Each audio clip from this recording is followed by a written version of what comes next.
The snow had started just past twilight, soft at first, more of a theatrical suggestion of winter than the real thing. But now it was furiously committed, blowing sideways across the Great Plains. A white petticoat whipped into a frenzy by the wind. You are inside the wagon, wrapped in a blanket that smells faintly of lye soap and something unidentified, perhaps dried onions, perhaps optimism. The canvas top rustles like a great sleeping beast, the thick ropes creaking under the strain. Outside it's a blizzard. Inside you're trying to remember what it feels like to wiggle your toes. You're part of a wagon train headed west, though headed is quite generous in tonight's weather. It's 1846, which means several things. First, you probably haven't bathed in weeks. And second, you've memorized every single bump on your wooden bench seat. The family across from you, the Thompsons, have fallen asleep early. Mr. Thompson has a remarkable talent for snoring in perfect timing with the sway of the wagon, even when it's not moving. And somehow, that's comforting, like rhythm in a poem, or a sheep counting itself. The fire was doused at sundown.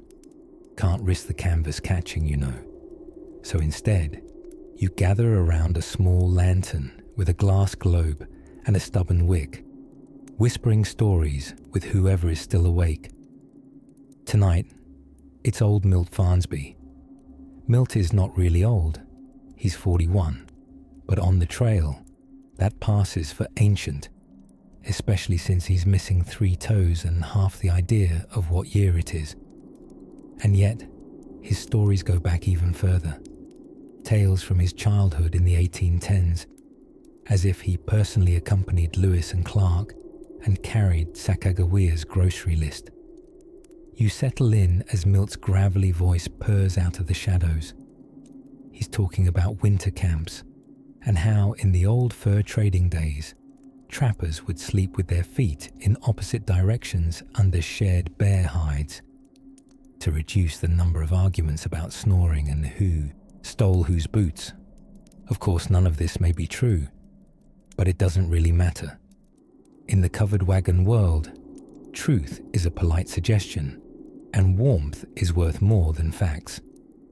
The snow has found its rhythm now, tapping against the canvas like a shy musician tuning up a lullaby. You can hear the oxen outside, a low, huddled grunt every so often, as if gently complaining to each other about the scheduling department. To stay warm, you've layered every piece of clothing you own in a fashion that defies tailoring, a shirt over a coat over another shirt. Someone gave you a scarf last week made from an old petticoat that had become politically independent. Your left sock is currently functioning as a mitten, and no one questions these choices anymore. Out here, fashion is whatever doesn't freeze to your skin. For supper, you had something best described as stew. A few potatoes made the ultimate sacrifice, along with a stubborn carrot and a scrap of salt pork that looked like it had lost a bet. But eaten slowly, in silence, with steam curling into the air and spoons clinking gently against tin. It might as well have been velvet. The children have drifted off, one by one, bundled together on piled quilts and bumpy bags of flour. Flour makes a decent pillow, you've discovered, provided you don't mind waking up looking like a rejected biscuit. Every so often, someone coughs, a dry, unsettled noise. The sort of sound that makes you immediately reassess your stash of onions and your emergency peppermint.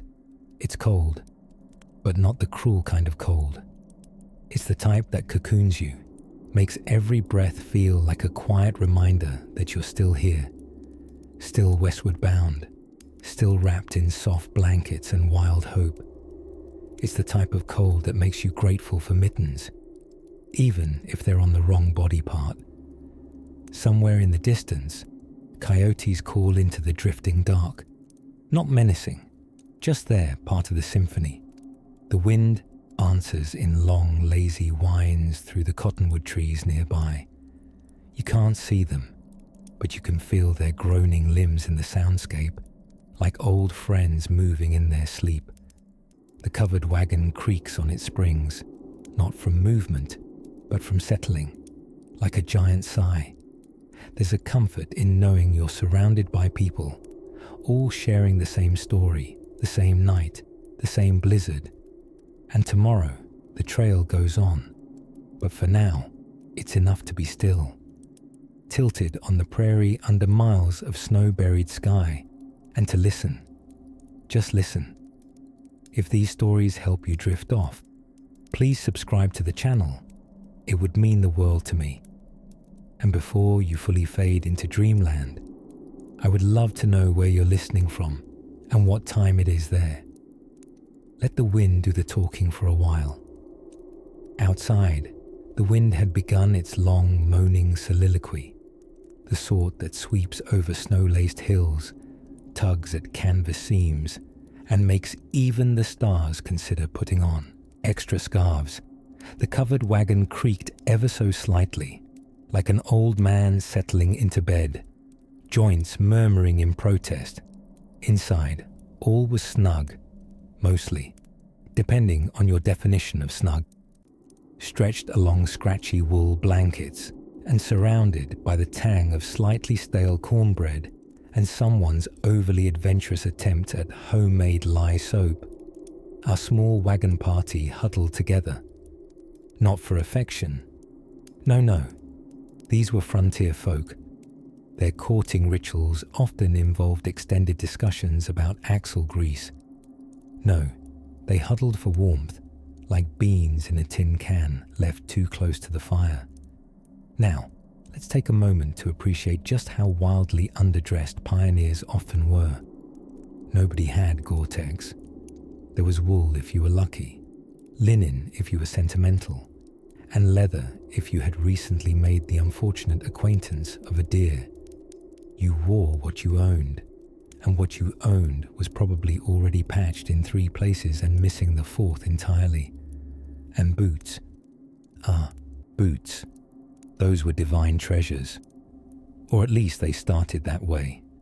Until several hundred miles of mud, hail, and the occasional curious porcupine reduced them into something that resembled a tired squirrel with laces.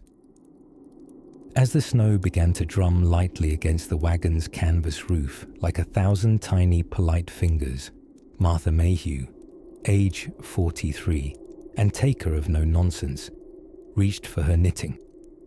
She could knit in the dark, in a blizzard, while discussing the finer points of dried bean storage. With each click of her needles, she summoned calm.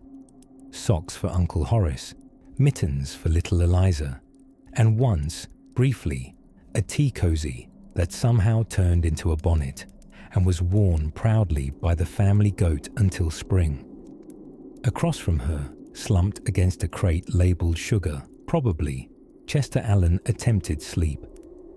Chester was a man of big dreams and limited ankle strength. He had once declared he would build the West's first indoor apple orchard. A bold dream, certainly, especially for someone who didn't like apples and thought irrigation was a type of fabric. But tonight, the only apples were dried and clearly past their prime, and his dreams for the moment included being warm and not sneezed on by the baby wrapped in a shawl next to him. Speaking of babies, throughout the wagon, snoozes were negotiated in whispers and shuffles. Infants tucked in flour sacks, fluffy feather-stuffed pillows that had long ago turned into sad, flattened reminders of the chickens that once were. The occasional snore rising up like a sleepy trombone, reliable, endearing, and slightly off-key. Outside, horses shifted in the snow. You could hear them occasionally, a soft whinny through the blizzard roar.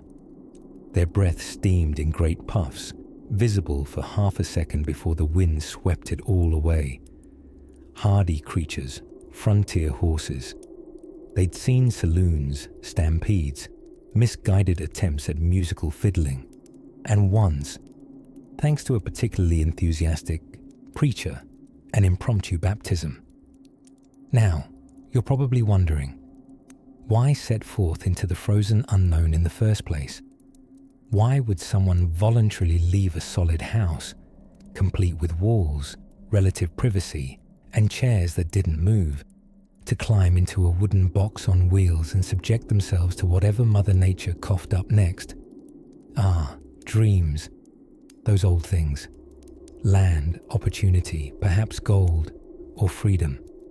And potentially the distant hope of fewer surprise visits from in-laws. It was patriotism, wanderlust, manifest destiny, and let's be honest, money, all bundled together like a slightly drunk stew. A nation determined to spread westward, like jam on a biscuit too small to handle it. But tonight, ideology was suspended. No one thought too much about destiny when their toes were numb, and they were sharing space with a chicken with boundary issues. Yes, the bird had claimed a corner of the wagon, and would defend it should anyone approach with suspicious breadcrumbs. They called her Henrietta. She had a feathered glare and excellent posture. Martha, still knitting in the nearly dark, paused to listen to the creaking canvas. She could tell by the rhythm of the wind when it was turning colder. She gave a small which, in pioneer terms, was the equivalent of an emergency bulletin. That conveyed, "The wind has shifted. We'll need more wood. Someone check the fire. And also, has anyone seen my good button hook?" And speaking of fire, outside, under a canvas lean-to just clever enough to not collapse, a small flame danced above a cluster of embers. It flickered low, half hiding its glow in the snow-heavy night. That fire, watched dutifully by young Peter Gray with a kettle of slowly boiling something, possibly stew, possibly sock water, would serve as their hearth for the night. But the wind had stories to tell, of other wagons, old geographies, and the long-buried footprints of bison and travellers now long gone. And as the blizzard breathed deeper and closer, someone gently blew out the lantern. The crackles faded. Darkness softened the corners of the wagon. And in the distance, under blankets and bonnets and the echo of an ambitious chicken, a quiet thought crept into the silence. What does frozen bacon taste like anyway? The fire had gone out again. Not with any theatrical drama, no hisses, no smoky last gasp like in the storybooks. Just a quiet surrender, a final crackle, then nothing but the burnt sweetness of damp logs too stubborn to ignite. Inside the canvas-flapped belly of the covered wagon, the coal tiptoed in like it owned the place. And truly, on the American frontier in the dead of winter, it sort of did. The wind, ever dramatic, resumed its nightly monologue, sighing and howling as though trying to make sense of what had brought these humans, odd creatures with their wheels and dreams, somewhere no sane buffalo would bother bedding down. Grace, bundled beneath 3 quilts and an itchy wool blanket that had probably scratched George Washington once, listened to the wind through the tightly buttoned wagon flaps. The snowstorm outside had turned the world into a muffled whisper, soft and white and laced with the icy boredom of frozen time. Her brother Henry, already snoring with a haybit of flair, had wedged himself between the crates of flour, which now doubled quite expertly as central heating and windbreak all in one. Now, surviving the cold inside a covered wagon wasn't simply about warmth. It was about technique, about the art of layering, the science of draft management, and the deep philosophical question of whether one could in fact lose a toe to frostbite while still inside their own home on wheels. Some lucky families managed with a cast iron stove bolted to the wagon floor. But Grace's family had the more common model. Standard Pioneer Edition, no extras, batteries not included. In truth, there were very few batteries in the 19th century prairie. The closest thing to battery power was probably the family ox, Durango, a creature that had all the raw stamina of a military tank, and exactly none of its reliability in snow. Oxen, despite their massive build and mournful eyes, had one primary weakness: firm opinions about directions. Durango's personal philosophy in blizzard conditions was simple: refuse to move, then consider sitting down. He was, as Henry once whispered with shy admiration, the only member of the family smart enough to unionize. Occasionally, through the thin canvas wall, Grace could hear Father rustling outside near the fire pit. He was probably poking around with a half-burnt pine branch, muttering things like "stubborn old devil" to the logs and attempting to revive the blaze with pioneer optimism. The kind of optimism that assumes perhaps if you say "well now" enough times, the laws of thermodynamics will take pity and let something dry catch a spark. Mother, meanwhile, sat near the wagon's entrance, bundled in layers that included at least one morning shawl, 2 kitchen towels, and an experimental inner lining of potato sacks. She was knitting, though how she managed this in dim lantern light and near certain frostbite remained part of her general mystique. The socks she made were not cozy so much as defensive, great itchy fortresses reinforced with mismatched wool and the quiet fury of a woman determined not to raise a family of barefoot icicles. Somewhere in the back of the wagon, the green tin box rattled faintly. This was the family's medicine chest, or rather, a small collection of tins, salves, and bottles filled with remedies that range from harmless to faintly superstitious. There was liniment for aches, turpentine for everything else, and a mysterious unlabeled jar that no one dared open, but everyone insisted they had seen cure a cousin once. Up above them, the wagon's curved canvas ceiling collected drips of melted snow, which sometimes plopped down with theatrical flair onto someone's nose, adding a splash of winter's charm to the sleeping arrangements.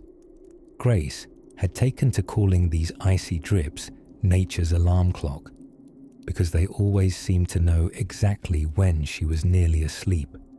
But despite it all, the wind discus lecturing through the trees, the stubborn fire, the silent heroic resistance of their toes, there was something oddly comforting about it. The way the quilt edges tucked beneath her chin, coarse and scratchy but warm, the muted murmurs of family breathing, even Durango's defiant snort outside like a disgruntled snow dragon left to whirl in the blizzard. It was wilderness, yes, but also it was home, a temporary one, a wheeled one, but theirs, and tonight that had to be enough. The wind reached a crescendo once more, then dropped, a lull, brief, like nature had paused to pull up a blanket too. Grace blinked in the darkness, warm breath ghosting upward. Tomorrow, they'd face snowdrifts and creaky wagon wheels, and probably locate at least one pickled jar that had exploded from cold. But for now, with the fire whispering its last goodbye and the cold settling around them like a familiar bedtime story, she let her eyes close. Beyond the flaps, something stirred in the snow, and in the distance, over the prairie, a strange new sound began to echo faintly through the wind. Something not quite wind, and not quite wolves either. Outside the canvas walls of the wagon, the wind whistled like a bored whinny from a horse that had just realized it had forgotten to be impressed by Kansas. Inside, the air was warmer, thick with the smells of salted pork, wool socks, and the vaguest hint of regret. probably left over from last week's attempt at squirrel stew. The lantern flickered low, casting slow shadows that tiptoed across the quilted horseshoe of the wagon ceiling. Everyone had given up talking for the night, each wrapped in their makeshift cocoons of oilcloth and nostalgia.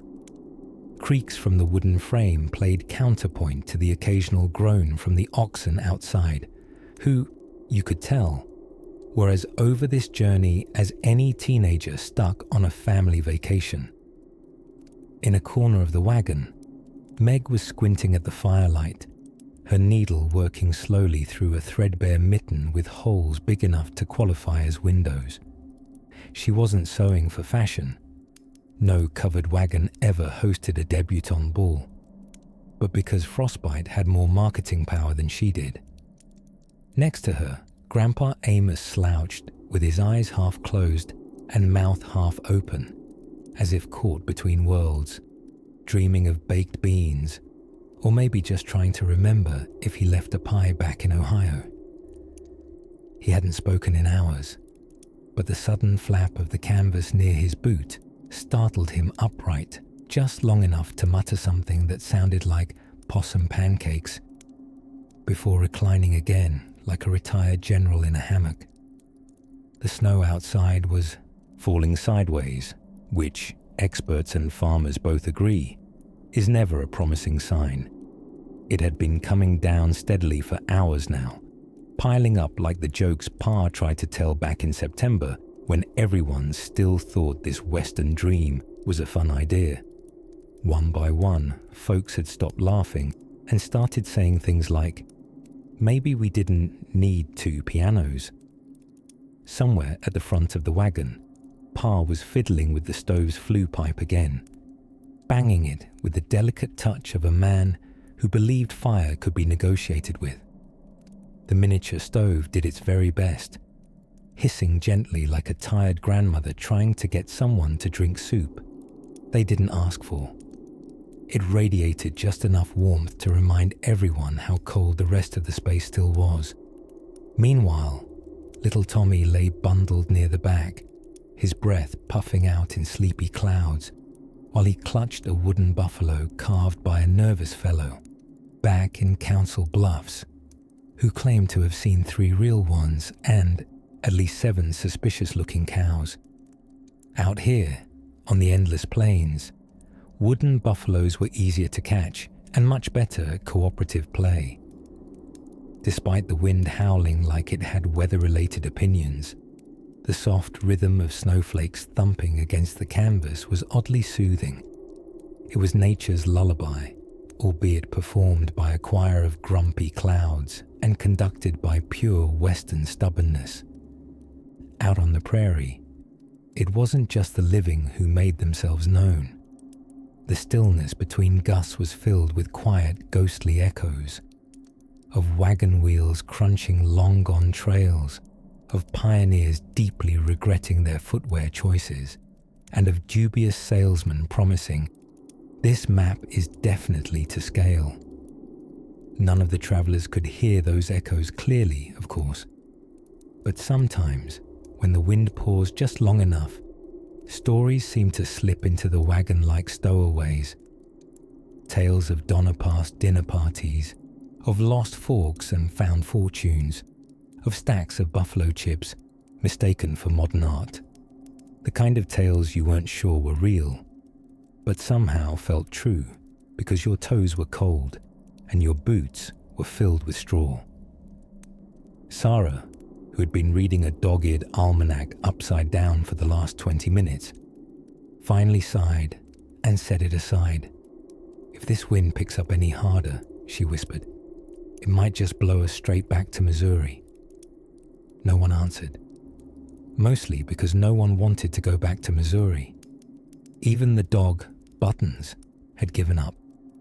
He lay on a folded Navajo blanket, paws twitching in puppy dreams, probably chasing a rabbit that politely didn't run too fast. Above them all, the stars were invisible, blanketed by clouds that had long forgotten why they were so cross. Typically, stars were the silent cheerleaders of the trail, shimmering reminders that not everything in this world was covered in snow or held together with rope. But tonight, they too had burrowed down under celestial featherbeds.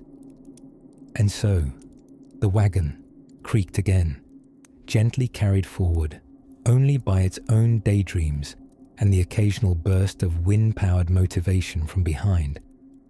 The travelers nestled deeper into their wrappings, sighing through chapped lips and pulling the night closer like a patchwork quilt, stitched with hardship, hope, and just enough humor to get them quietly, slowly, westward. The wind, ever theatrical, took a polite pause to catch its breath, just as a distant clanging sound rattled up through the frozen hush. Something metallic, possibly important, almost certainly inconvenient. And so, with frost creeping at the edges and something uncertain pinging in the night beyond the canvas, their journey, quiet and stubborn, continued onward. Outside, the wind was beginning to lose its temper. It thudded against the canvas of the covered wagon like an irritable buffalo, grumbling as though someone had forgotten its birthday. Inside, the world was much quieter. A creaking cocoon of wool, wood, and the gentle symphony of frozen silence. The sort of cozy quiet that made even the oxen's occasional sneeze feel like a dramatic plot twist.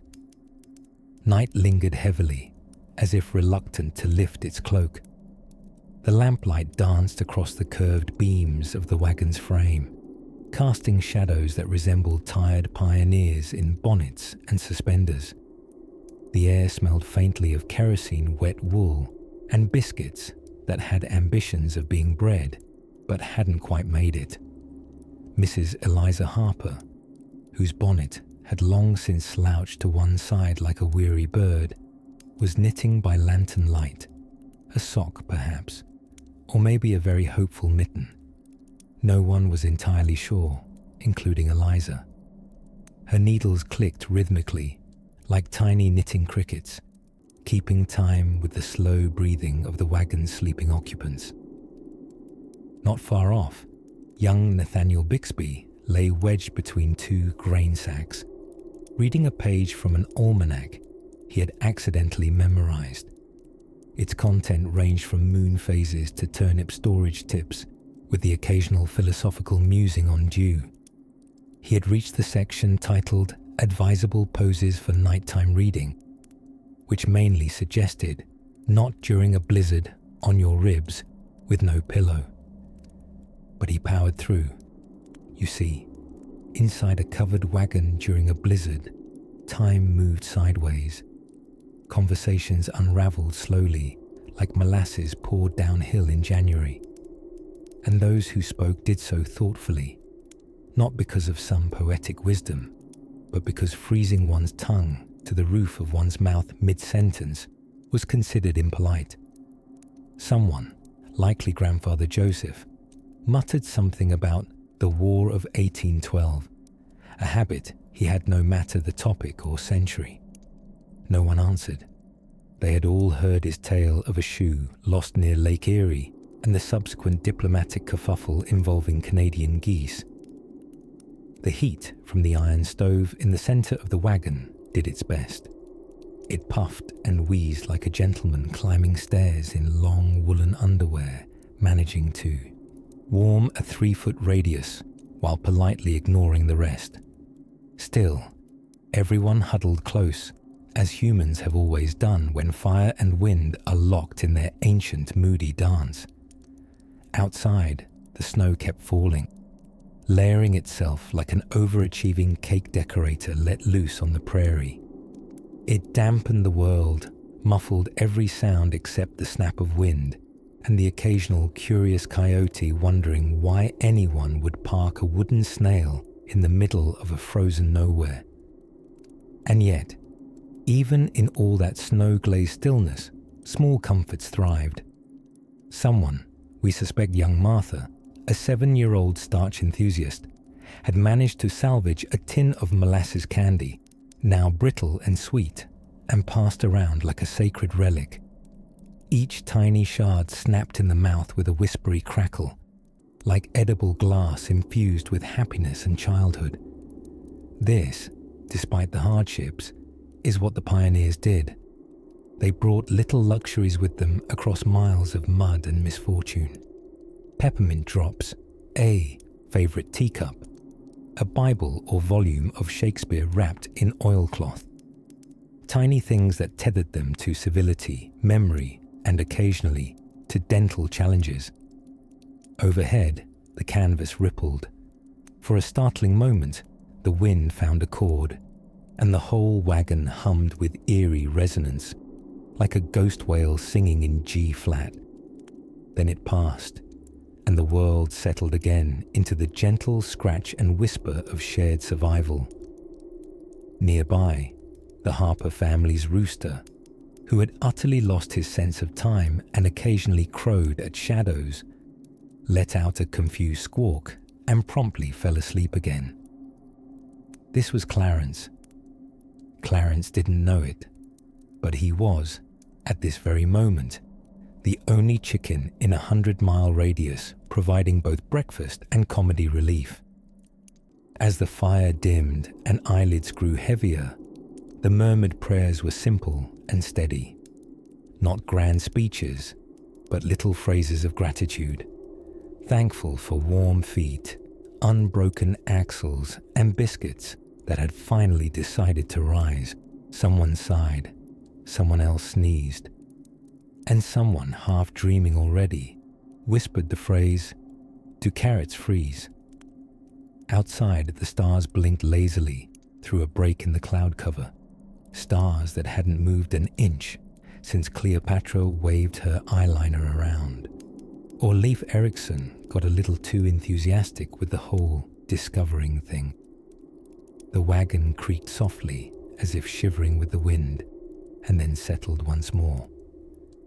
Not far off, in the next wagon down, a kettle was beginning to simmer over a similar iron stove, but its tale of singed mittens, runaway cornbread, and unscheduled singing would have to wait. Outside the canvas flap of the wagon, the wind still muttered to itself in long, icy sentences, carving secret messages into the snowbanks. Inside it was warmer now. A trace of heat clung to the iron sides of the old stove, releasing a final sigh of embers into the air. And with the fire kissing the last bits of life from the logs, our pioneer family settled deeper into their patchwork of blankets, oilcloths, and flannel dreams. Creak went the wagon, maybe from the cold, maybe from the weight of memories. James, father, amateur fiddler, and reluctant oat boiler, was polishing his spectacles with the corner of a wool sock. Spectacles in a snowstorm, you might ask. Well, nobody really needs spectacles to see that the soup is boiling over, or that the ox just sat on the butter churn. But James, you see, wore his glasses out of sheer commitment to principle. He insisted it made him look like Thomas Jefferson. No one had the heart to tell him he looked more like a reinvented Ben Franklin who'd lost a fight with a thistle.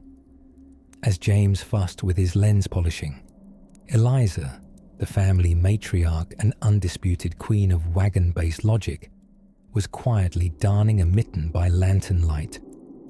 When it comes to practical feats, few things say frontier elegance, like keeping your fingers warm with thread, gumption, and 2 generations worth of wool spun from sheep they'd traded for pickled eggs in Missouri.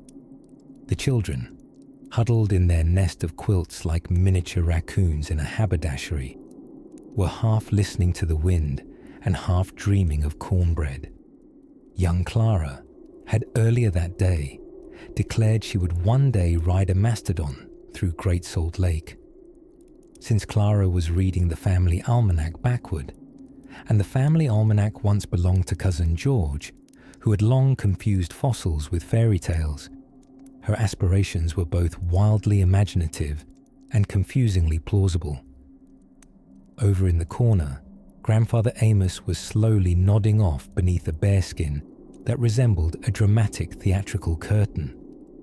Amos had seen things, battles, railman strikes, and one particularly chaotic church picnic in 1839, involving a hog, a banjo, and an experimental lemonade. But tonight, he dozed to the lullaby of winter, wondering if he'd left a squirrel in his coat pocket again. Not a live one, just lunch. Snow whispered against the wagon's canvas, 1,000 tiny conversations carried on the backs of flakes.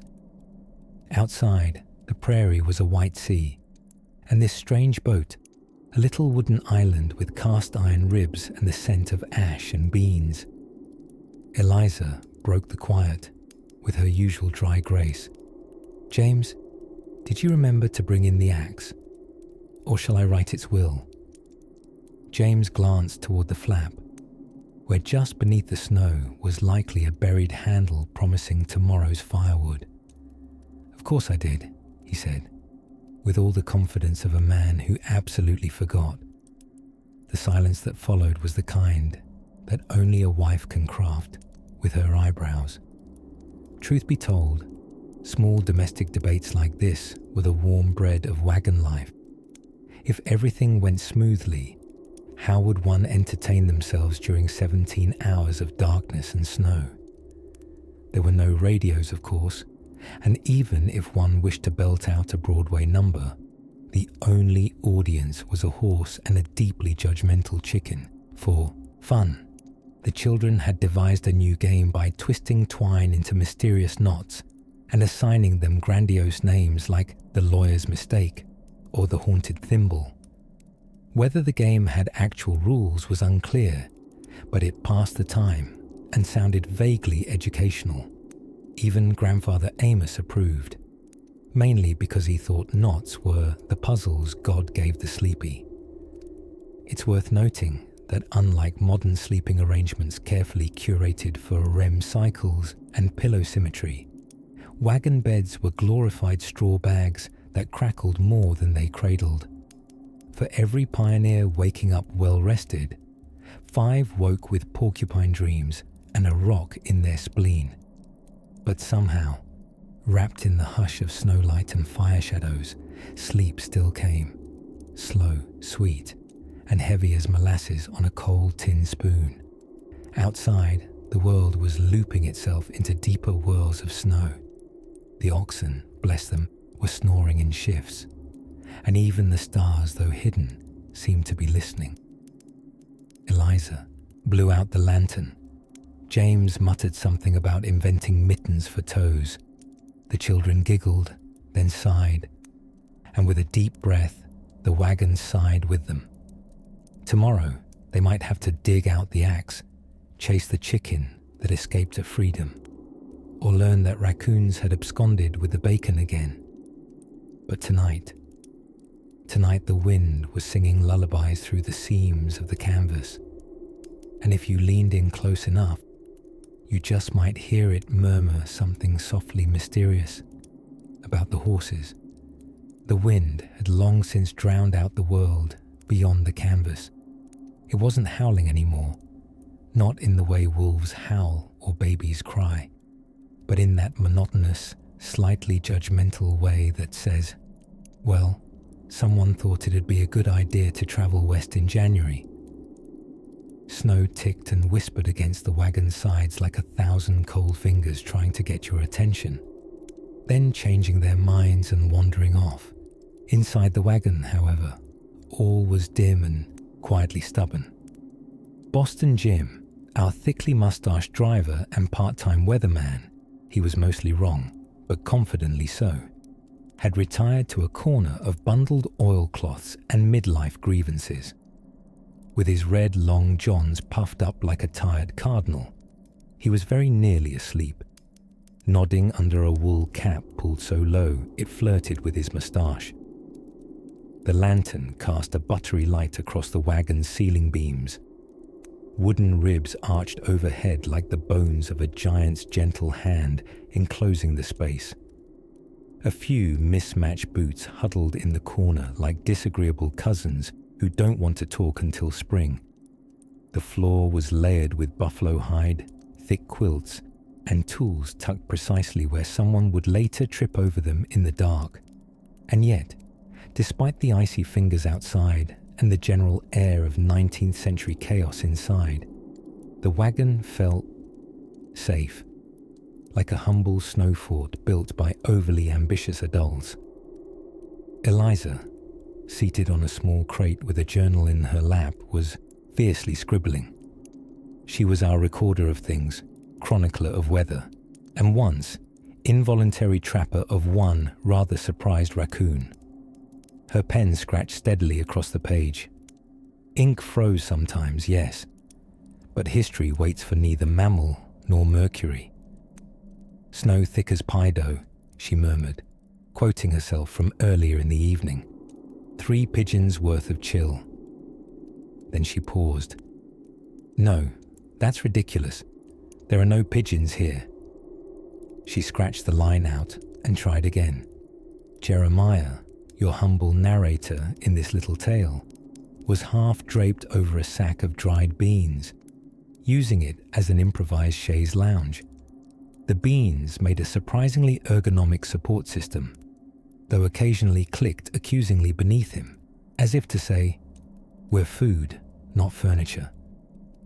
He had been attempting to recall fragments of a poem about winter, ambitious, and circumnavigate a walnut he believed was still somewhere in his shirt from lunch.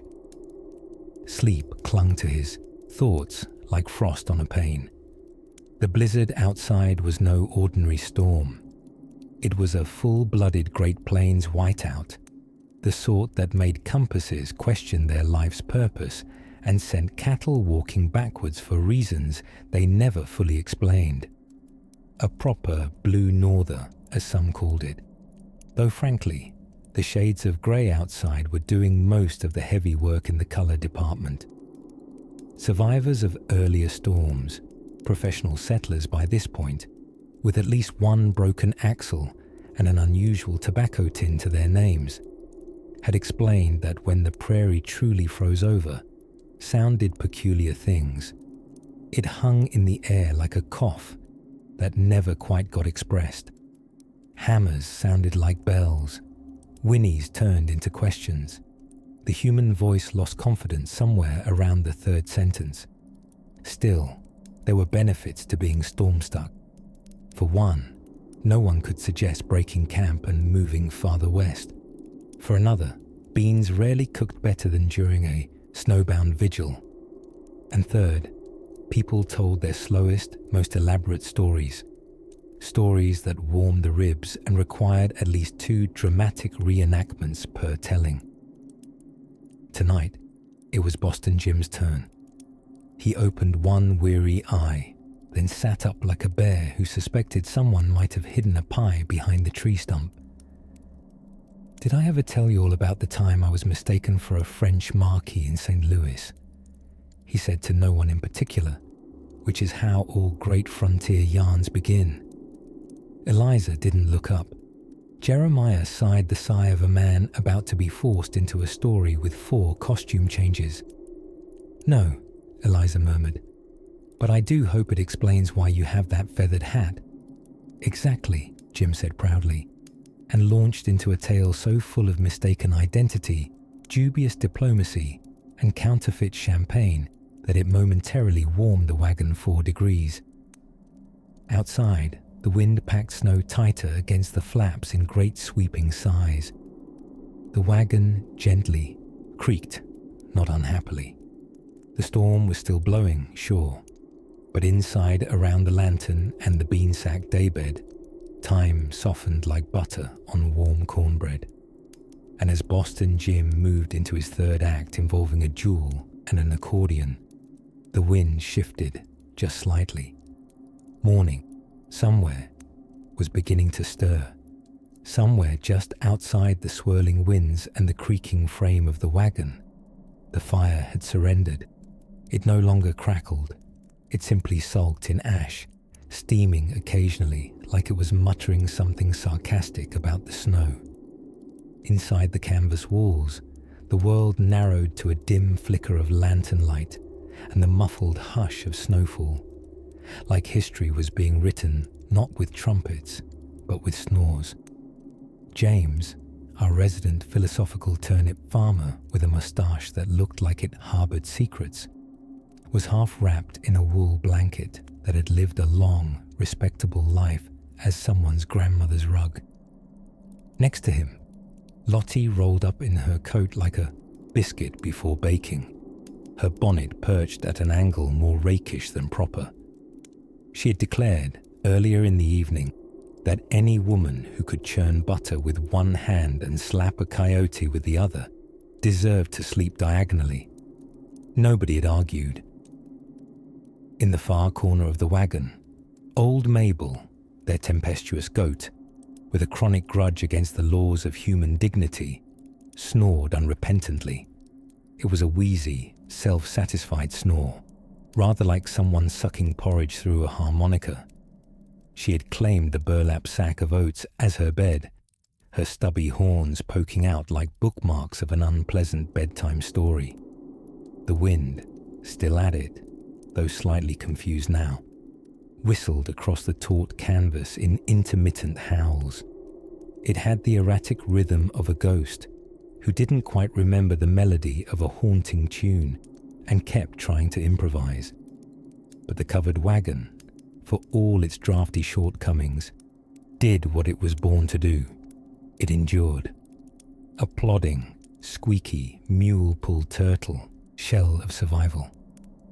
Now inside the makeshift cocoon, someone cleared their throat. "That storm out there," James murmured, "reminds me of the winter of 29. Froze the beard right off my Uncle Silas's face. Never saw it again." Lottie blinked. The beard. The uncle wandered off to find an indoor privy near St. Louis. Wind picked him up and deposited him somewhere near Des Moines. Took up soap carving. Never looked back. There was a polite pause in which the very notion of soap carving was given its due reverence. Truth be told, blizzards weren't uncommon on the trails westward, though nobody ever quite got used to them. At best, one cultivated a kind of reluctant respect, like you might have for a particularly judgy librarian, the kind who could quiet a screaming child with one side glance and shelve 300 books without breaking eye contact. During the infamous winter of 1846, emigrants entrapped parties, like the infamous Donner Party, pause for historical discomfort, learned the limits of humanity, snowshoe crafting, and just how many uses there really were for flour sacks. Our travellers, thankfully, were a mite more fortunate. They'd packed extra supplies, had benefited from considerably less hubris, and had not attempted the Hastings cutoff, which Napoleon himself might have described as ambitious and geographically unwise. The midnight air thickened with the scent of singed wool and boiled onions, the latter being the only dinner they'd managed before the fire gave up. Lottie took one last hearty chew of what might have once been potato, sighed, and laid herself down among faded quilts and dreams of drier weather. James leaned back, his head resting on a lumpy, hoof-scented saddlebag that had the dubious pleasure of being both pillow and emergency shoulder massager. "Funny thing," he said quietly, as if to himself. "We're sleeping inside what's basically a wooden wagon with 4 wheels and a serious opinion of itself. And yet I've never felt more like I'm home." Lottie snorted from under her blanket.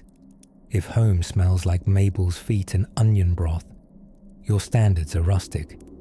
"Well, yes," he said thoughtfully, "but they're sincere." The wagon gave a friendly groan as the wind leaned politely against it. Outside, snow piled in soft mounds like powdered sugar over a lopsided cake of prairie. Somewhere in the distance, a coyote yawned melodramatically, and for a rare moment in a winter's night on the trail, silence arrived like a very kind guest. The storm paused for breath. Sleep slipped in around boots and beans and animal snout, and it all felt, just for now, a little like peace. And just as dreams began to ripple through the cold air of the wagon, the faintest rattle came from the back corner. The barrel. It hadn't been opened since noon, but that curious little sound would have to wait until morning. Snow makes the world quieter, which is admirable, considering it's just frozen water and not an accomplished librarian. Out on the prairie, with the wind momentarily hushed, as if pausing to rummage through its bag for more gusts, the covered wagon became a pocket of warmth wrapped in canvas and rattling hope. Inside, the fire flickered gently in the small tin stove, and the scent of singed beans and thawing leather hung in the air like a modest potpourri of survival. It was the kind of night that made even a disagreeable cousin seem reassuring. Young Eli, who usually spent his waking hours declaring that the moon was following him on purpose, had finally gone quiet. Maybe from sleep, maybe from awe, or possibly he was just contemplating how to argue with icicles. Caroline sat near the back of the wagon, her hands cupped around a tin mug of something that might have started life as coffee, but now tasted like determination filtered through a sock. She watched the fabric walls gently pulse with wind, stretched like the lungs of a patient in slow slumber. "Do you think the buffalo are cold too?" piped Mary, age 7 and already a practiced philosopher. Caroline smiled. "They probably have a buffalo way of handling it. Maybe they huddle, or think warm thoughts, or wear tiny hats we just don't know about." That earned a sleepy giggle. Buffalo, for their part, had survived winters long before the first wagon wheel had creaked its way across the plains. They were basically walking blankets with horns, ancestral veterans of snowdrifts and prairie blizzards, while humans were still figuring out how many squirrels it took to line a coat. Even inside the wagon, the chill lingered just beneath the warmth, like an unsent invitation to Frostbite's debutante ball. The ticking sound, canvas creaking, ropes tightening, the distant moan of wind through wheel spokes, created a kind of unwelcome lullaby. Each sound was like punctuation in a paragraph of waiting. Waiting for sun, for morning, for spring, for pancakes that didn't taste like desperation. Most westward travelers had come prepared, or at least convinced themselves they were.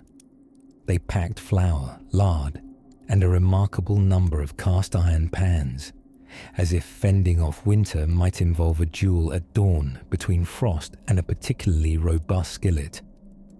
Yet, for all the practical items carefully stuffed into trunks, saws, matches, sewing needles, the real necessities of frontier winter weren't always what people thought. A strong back helped, sure, but a decent joke, and the ability to hum while boiling shoe leather soup could carry you just as far. Laughter warmed more fingers than mittens ever could, especially those mittens that had long since been reallocated to patch tent holes or removed by raccoons with criminal tendencies. Old Ned, snoring contentedly toward the front of the wagon, had once declared during a pickle-induced dream that he could out-stubborn snow. Whether or not that meant anything to meteorology remained unclear, but he was still breathing and relatively pink-cheeked. Outside, the snow was making artistically inconvenient decisions. It curled up into the wagon's corners, drifted across the trail like a bored cat, and whispered secrets through every unprotected seam. But the pioneers knew better than to argue. You couldn't win against winter, but you might bargain with it, or distract it with a cheerful tune played on a harmonica, with half the notes frozen shut. And so the night passed, with warmth shared in body clusters beneath patchwork quilts. and fantasies of spring vegetables discussed as if they were mythical gods. Someone mentioned green beans like they were a rumor passed down from the ancients. Through it all, the wagon itself stood stoically. A mobile home before mobile phones, its wooden frame had seen deserts, rivers, and now snowflakes as big as saucers. It didn't complain or splinter from drama. It simply creaked a little louder and wore its icicles like medals, proof it was still standing while others turned back or gave up. Caroline placed her mug aside and lay down beside Mary and Eli, pulling the shared blanket up to their chins. Somewhere outside, an owl questioned the darkness in a polite, muffled hoot. Tomorrow might demand more firewood, more ingenuity, and perhaps another argument about whether snow could be tamed with stubbornness. But for now, the world was wrapped in wind and white and soft murmurings, sealing the family into dreamlike stillness as another log in the stove sighed itself to ash. And just as the wagon blinked into slumber again, a distant sound flickered through the night, a steady crunching. Boots in the snow, or perhaps just tomorrow, arriving a little early. Outside the wagon, the wind continued its somber ballad, hushing the plains beneath a thick quilt of snow. Inside, the small space smelled faintly of canvas, damp wool, and the lingering sweetness of the last apple someone had bravely bitten despite it having the texture of damp potatoes. Flickering lamplight danced on the wooden hoops of the canvas cover above, shadows puppeteering across the ceiling like shy spirits with cold fingers. Reuben was snoring, violently, the sort of snore that sounds less like a human sound and more like a sawmill auditioning for a role in a thunderstorm. The others had learned to sleep through it, with mild resentment, curling themselves near piles of supplies and each other to snatch warmth where they could. They had long ago buried any notions of personal space under the deep drifts of survival and necessity. Esther had once declared, half asleep, that she'd spoon with a cactus if it promised a degree of body heat. What kept them going, nestled together under itchy wool blankets, wasn't just bodily warmth or tenacity, but routine. Tonight's routine included, among other essential rituals, the ceremonial boiling of coffee grounds that had surely been reused at least thrice, and the reading of the farmer's almanac, which they all agreed was 20% astrology, 30% weather guesses, and 50% sheer optimism. Let's linger for a moment on coffee, that revolutionary tincture of patience and grit, likely invented when someone decided roasted beans looked lonely floating in hot water. In the 1840s, coffee on the trail was little more than ground beans, if you were lucky, or roasted grain, if you were not, boiled with alarming persistence until even the pot seemed annoyed. And yet, cup after bitter cup brought comfort in its own smoky way. It woke up fingers and minds, and even hearts if they were slow to believe in the possibility of another cold sunrise. Tonight, the stranger loaf, an old-style biscuit with ambitions it couldn't quite realize, was passed around in solidarity. They tore chunks with fingers stiff from cold and passed them with murmured thanks. One child, cheeks pink from cold and perpetually sneezing, remarked with suspicious delight, "It's crunchy on every side, even the inside." No one had the heart to tell him that was likely residual grit from the flour sack.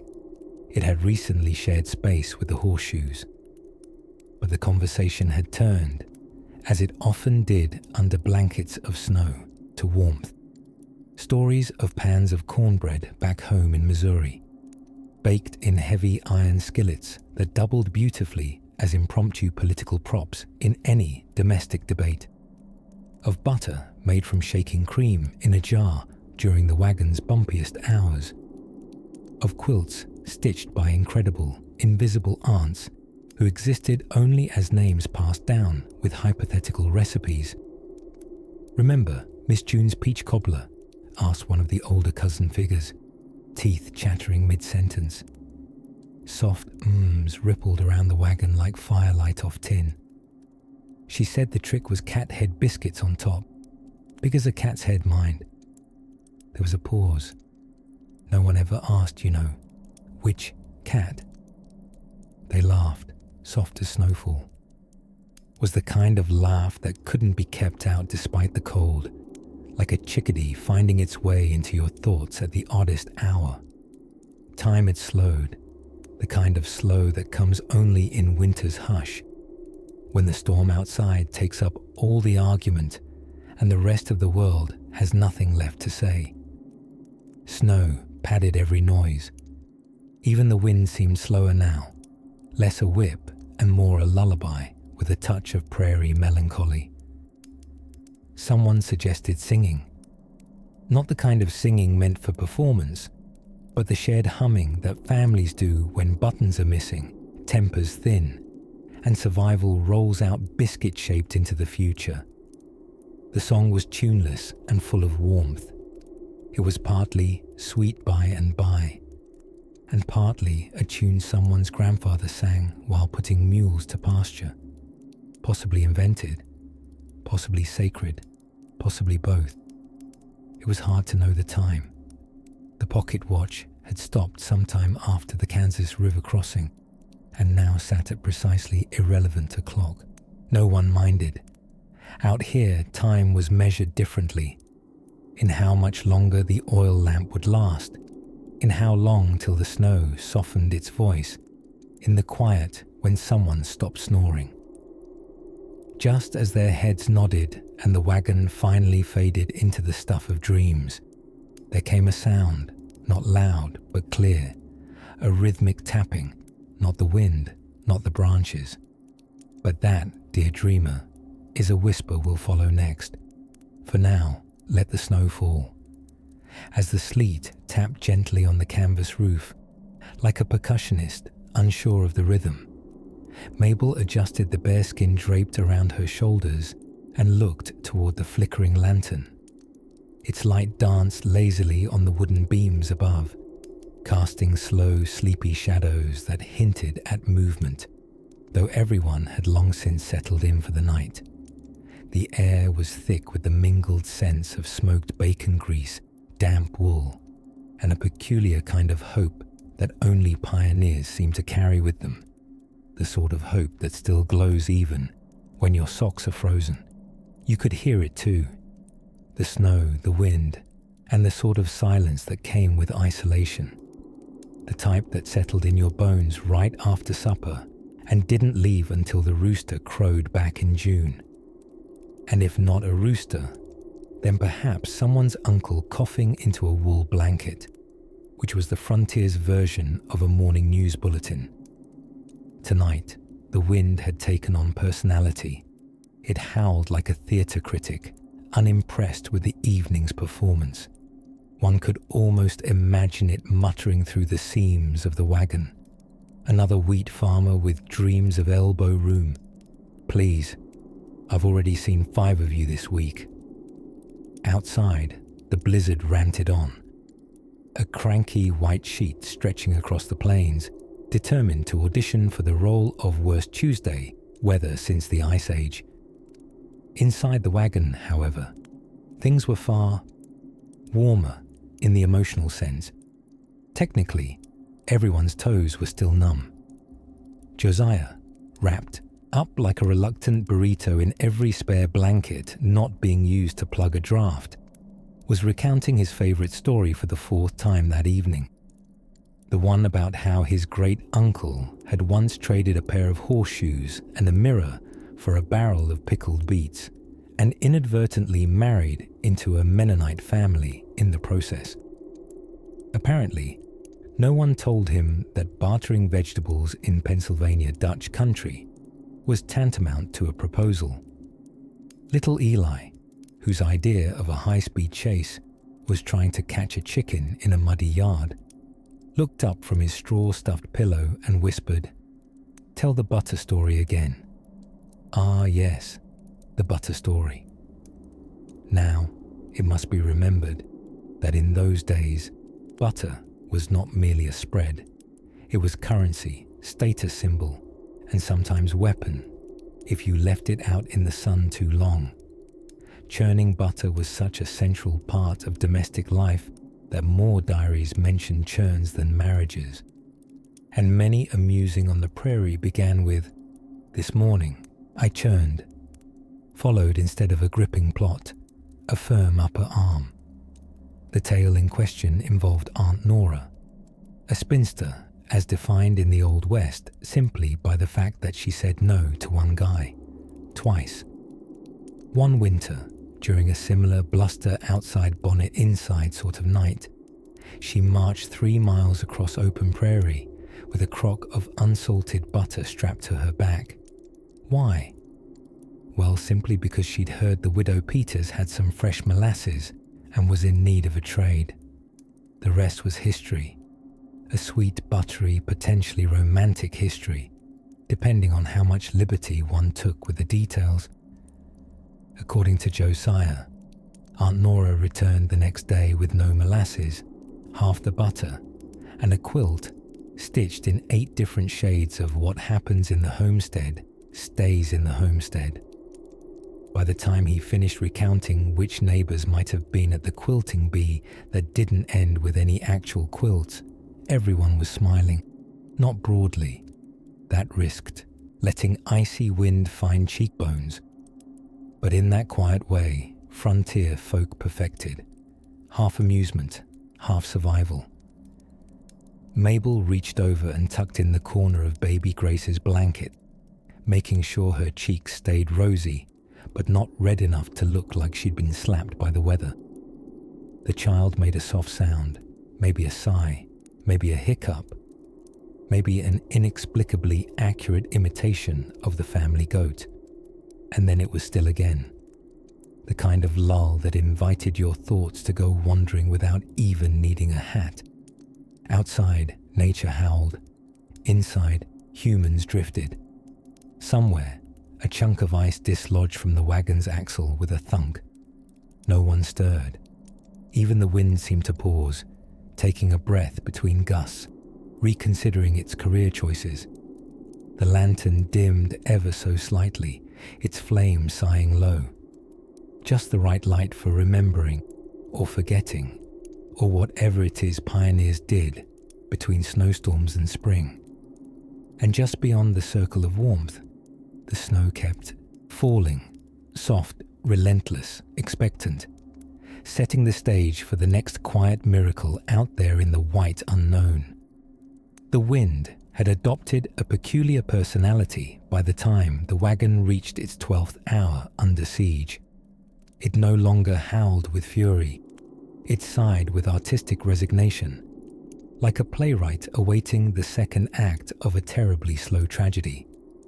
Outside, snowflakes performed pirouettes in the gloom, their delicate white forms drifting down in silence, only to be rudely interrupted by the canvas roof's creaky groans or the occasional bark of a log shifting in the fire pit. Inside the wagon, the air was thick with cinnamon, leather, and the faintly alarming scent of overused boot socks. The family had arranged themselves like a human jigsaw puzzle. Parents elbow to elbow beneath quilts stuffed with chicken feathers, and children nested in strange anemone-like positions that only youngsters can achieve without chiropractic consequences.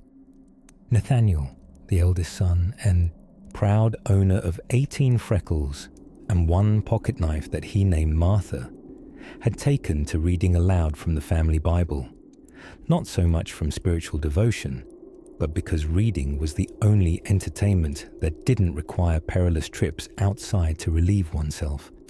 His younger sister, Eliza, kept interrupting with color commentary, inserting a cow's name into every passage. Thus, Genesis was now the story of, in the beginning, Bessie created the heavens and the earth. which completely transformed the tone but did bring a few tired chuckles. The lantern, hung from a bent nail nailed into an even more bent ceiling beam, flickered ponderously. Lanterns of the 1840s were not designed for ambiance. They were designed to produce just enough light to avoid sitting on your cousin, and they gave off that gradually warming tin smell, like a kitchen pretending to be a forge. Meanwhile, the family matriarch, known to all simply as Ma, was embroidering a sampler with all the serene grace of a woman living 3 inches from chaos. The sampler read, "Bless this wagon, though it smells of beans." It was universal sentiment among pioneer wives that if one had to boil dried beans forever, one might as well make it poetic. As the wind shifted outside, so too did the structure of the wagon. Wooden slats creaking in protest, canvas sides rippling as though jittery from too much tea. Covered wagons, you see, were masterpieces of minimalism, a big rectangle of hope on wheels. They were sprung with forged iron and haphazard dreams, and the covered canvas top, often greased with linseed oil or just good intentions, was, in fact, never entirely waterproof, which people discovered once per week, often during storms like this one. In fact, one of the lesser-known kept secrets of Western migration was the universal yet unspoken rule. Everyone, at some point, popped a hole right through the canvas top, often from standing up too fast or frantically chasing an escaped chicken. Thus, many pioneers became rather good at patching, resulting in wagon roofs that often resembled patchwork quilts sewn by someone who had briefly communed with chaos. And outside, the snow still fell with the unhurried confidence of an artist in no need of criticism. The oxen, supposedly sheltering under what could generously be called a small pine bush, were actually just standing there like snow-capped statues of themselves. Oxen were not clever animals, but they were dependable. Each one had a name, a temperament, and a profound belief that standing still in a snowstorm would inevitably result in someone giving them hay. Thus far, the strategy had worked. Back inside, Uncle Silas had begun to snore in the deep, resonant fashion of a waterfall, made entirely of toast crumbs. Ma gave him a gentle elbow.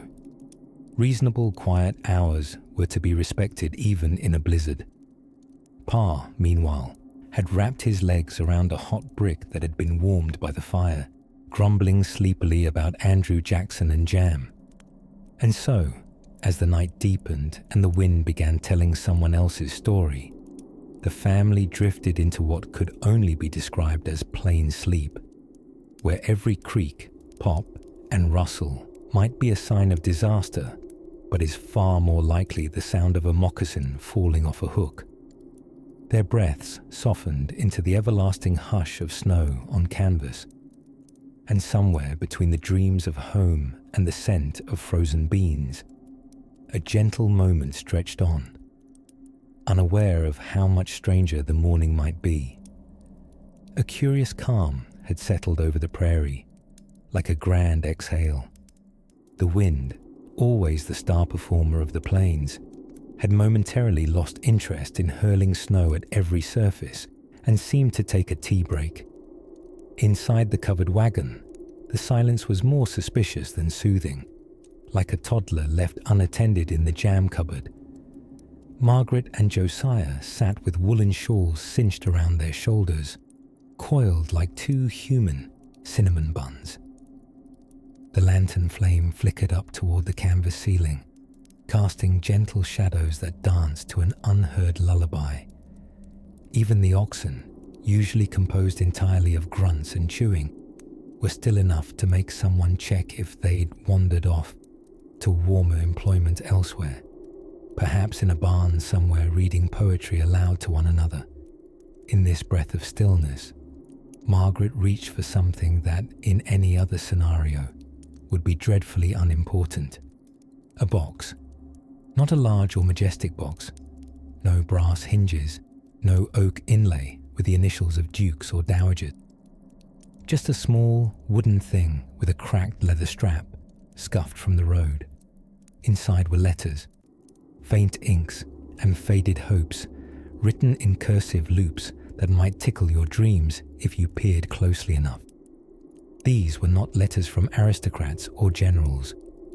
They were notes passed between settlers, old receipts scribbled into diaries, and one especially curious recipe for rabbit stew that began with, "First, catch your rabbit, apologize profusely."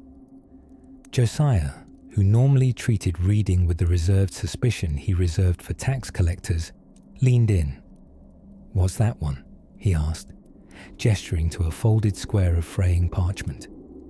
Margaret adjusted her bonnet, because you cannot read antique letters without doing something solemn first, and smoothed the paper with her mittened hands.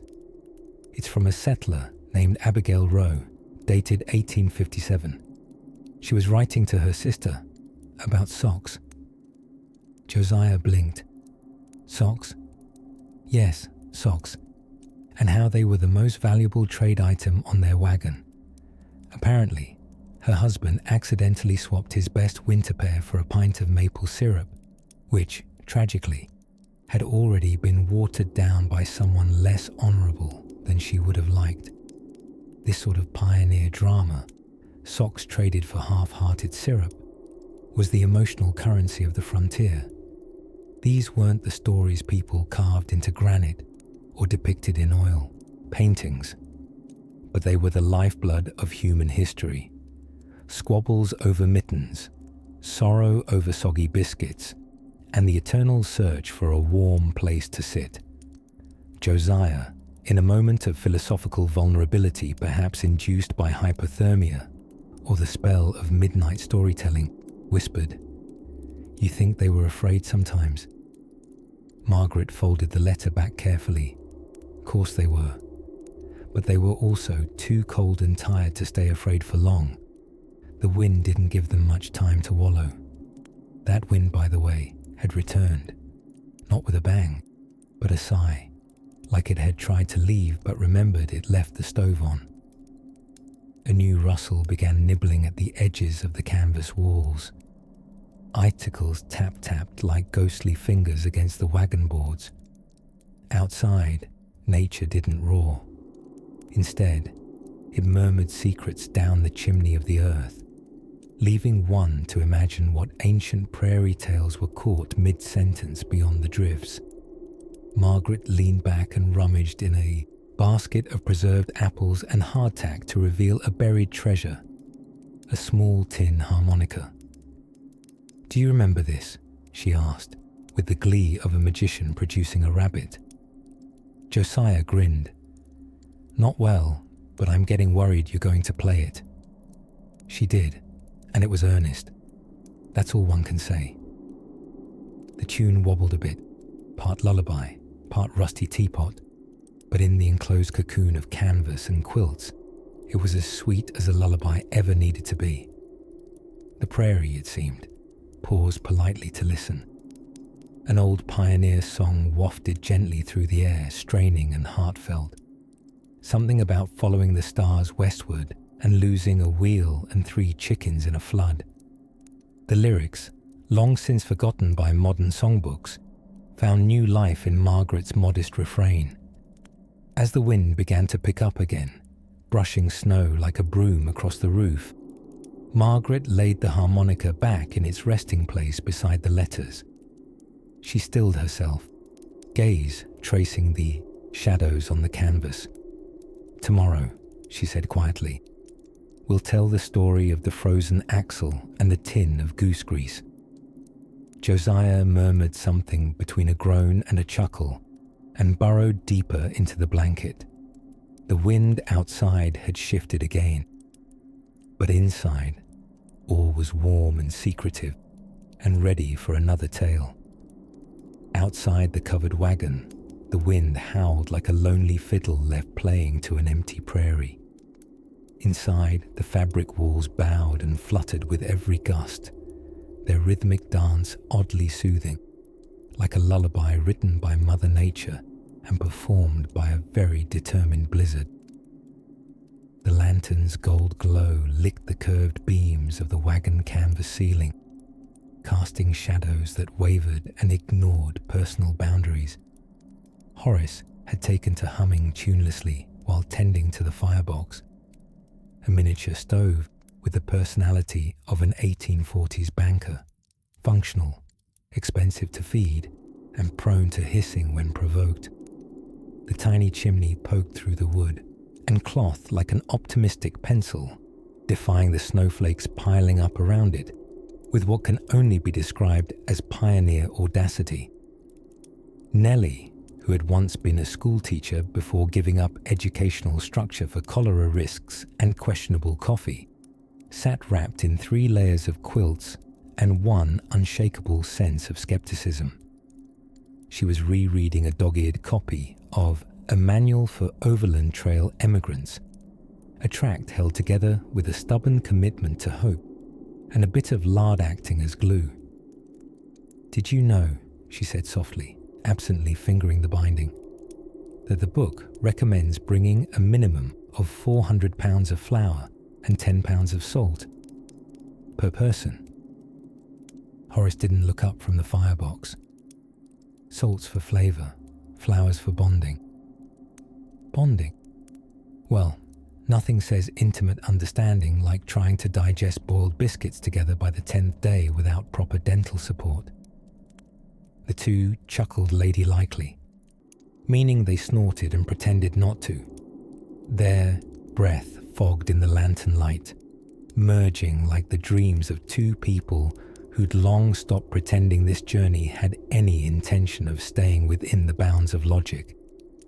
Outside, the snow kept falling like a Shakespearean soliloquy, dramatic, poetic, and just a bit excessive. Sleep came in fragments, like forgotten letters sent from the land of comfort. But inside the wagon, a kind of peace had settled, the stillness that falls only after a long frozen day shackled by wind, where horses become ghosts in the distance and time moves like molasses in a Dakota January. Horace, ever the pioneer philosopher when sleep evaded him, lay on his side and whispered to the canvas above him. "Funny thing, Nell.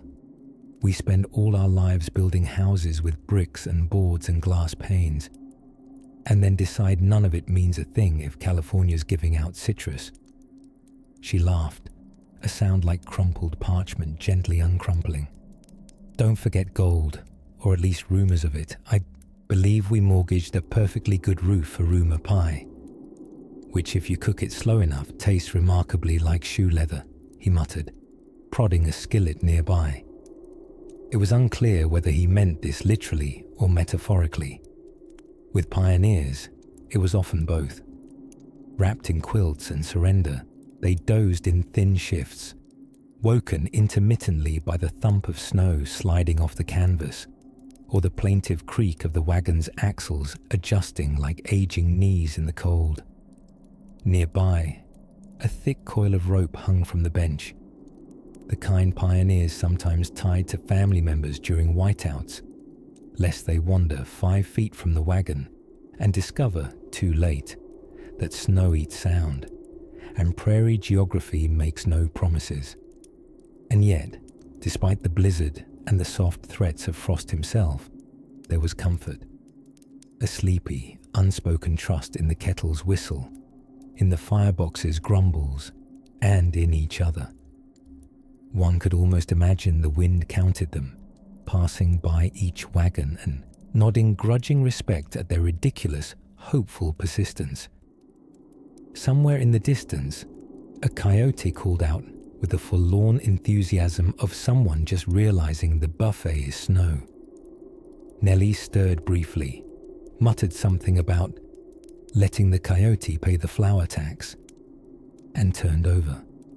And so, lulled by the occasional crackle of the fire and the unpredictable lullaby of a Midwestern squall, the wagons sighed back into rest, Dreams came dressed as warmer places, places not currently being colonized by snowflakes with aggressive expansion strategies.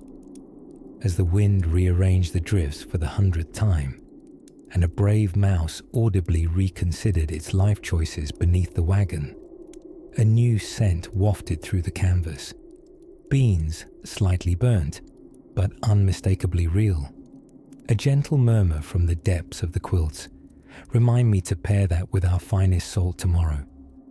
Yes, came the yawned reply. We're rich in salt, practically barons.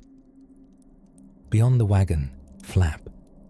The night deepened into velvety blue, tucked in by the silver hush of snowfall.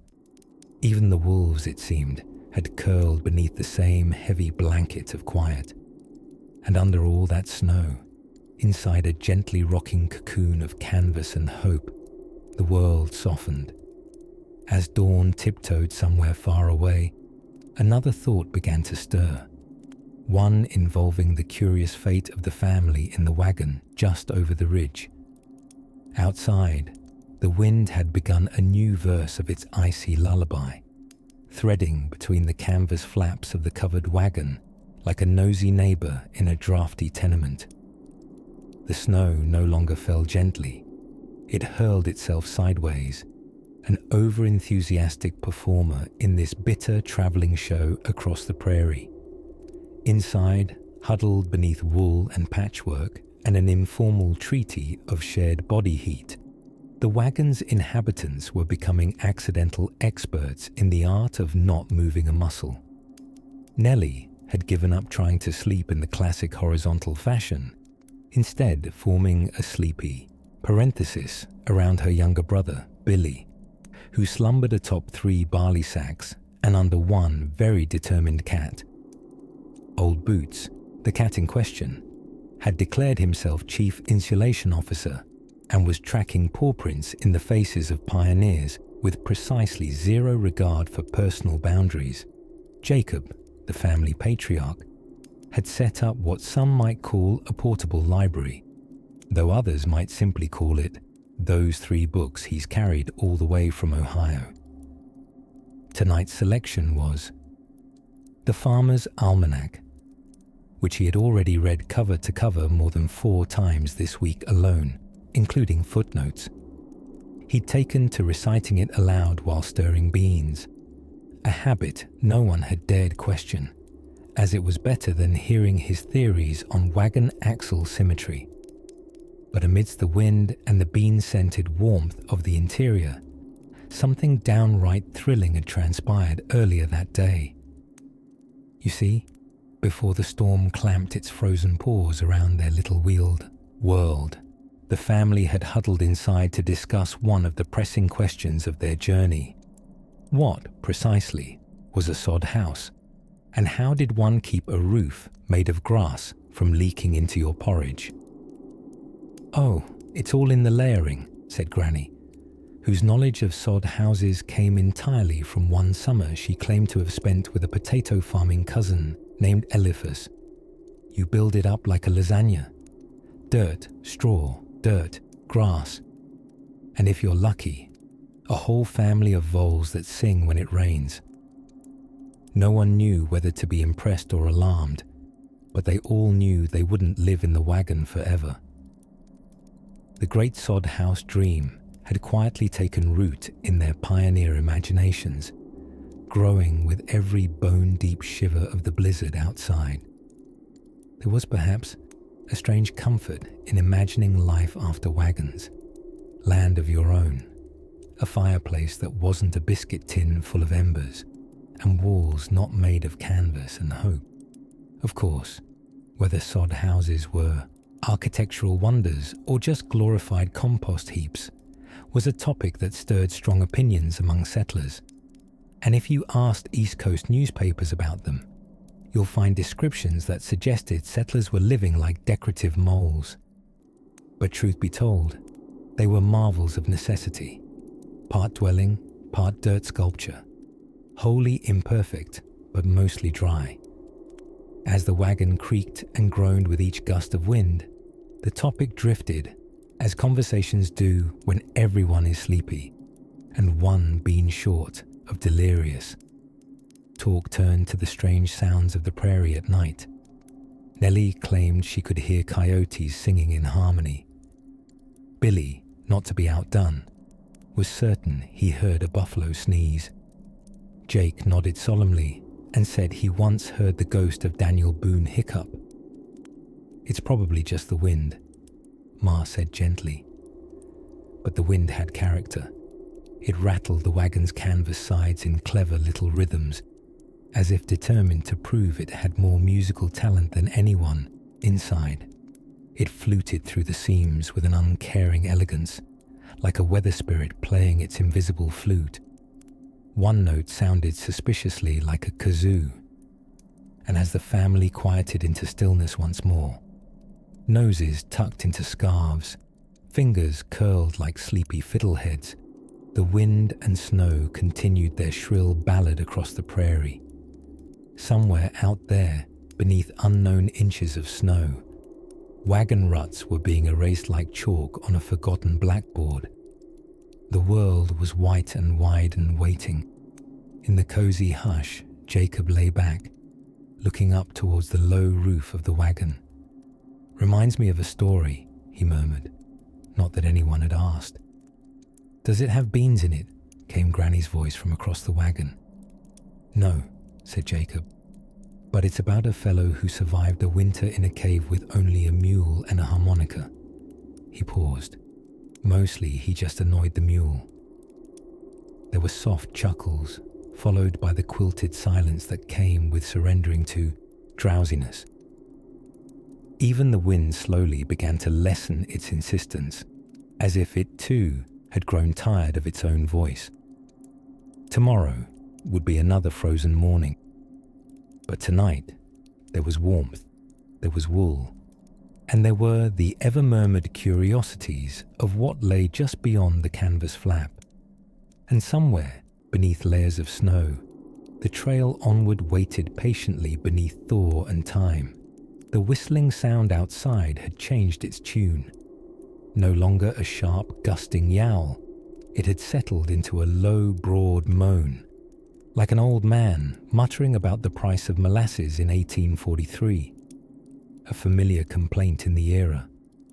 Inside the covered wagon, the lamplight flickered against the canvas walls, shadows dancing slow waltzes on the ceiling.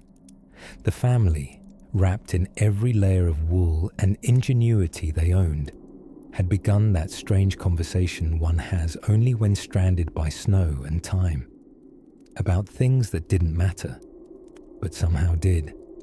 Grandma, nestled in her corner of quilts and sass, held a tin cup of pennyroyal tea and began sharing a memory about socks. Yes, socks. Back in Delaware, she sighed with an air of dramatic tragedy, we had darning parties. Imagine that. Women would sit in a circle, patches in one hand and gossip in the other. Nothing like 10 ladies fiercely arguing over the correct angle of a sock heel. She paused, took a sip. "And that, child, is why I don't trust Methodists with needlework." The wagon creaked as someone shifted. Perhaps the baby, perhaps just gravity getting comfy. Outside, the wind began softly shaking fistfuls of snow from the trees, tapping gently against the canvas in a slow, sleepy rhythm. It was the kind of snow that didn't just fall. It whispered. It confided in the earth. It curled atop the wagon like a cat, content to stay a while. Josiah, the lanky teenager with more ambition than coordination, tried to sharpen a goose feather into a quill by lantern light, determined, as he said grandly, to record the family's blizzard confinement for posterity.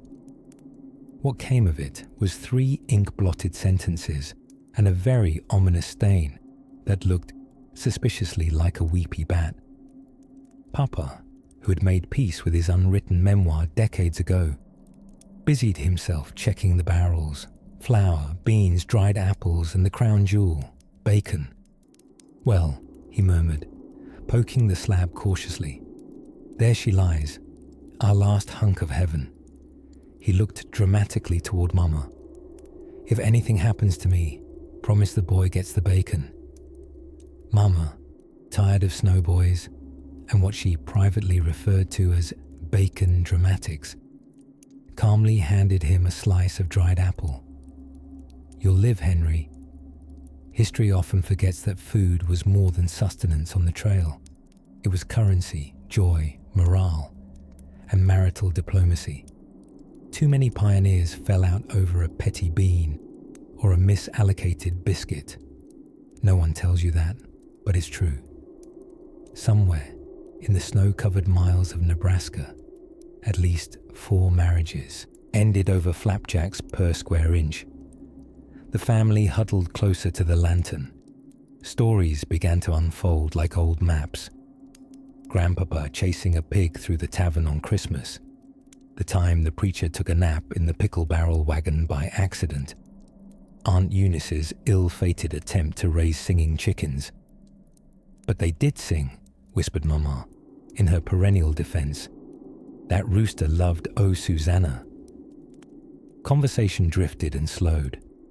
The warmth from the stovepipe, though faint, made the air heavy and sweet with wood smoke and nostalgia. Someone began humming low and slow, a hymn that wove its way into the lull of wind outside. Sleepy eyes blinked slower. The baby sighed a puff of steam. In that gentle cocoon of snow and storytelling, time bent politely. It stepped back, tipped its dusty hat, and let the wagon be its own tiny nation for the night, a place ruled by soup and song, where bedtime came not by clocks, but by the quiet hum of togetherness. Even the wind seemed gentler now, like it was listening. And as the fire gave one last pop and the lantern dimmed to an amber glow, a weighty hush settled over the canvas ceiling, like a quilt pulled up just under the chin. Far off, through the snow-stuffed silence, came the faintest jingle. Not sleigh bells, but something older. Something with history. Something worth staying up. Just a little longer to hear. As midnight crept along the frostbitten prairie, the wind outside the wagon had settled into a kind of long sigh, like a tired choir of ghosts politely declining further performance. The canvas creaked and sagged under snow's gentle insistence, as if the whole covered wagon were breathing in time with the wintry hush. Inside, the dim glow from the lantern made a golden puddle on the wood floorboards, where a few stray crumbs from dinner still lingered like pioneer confetti.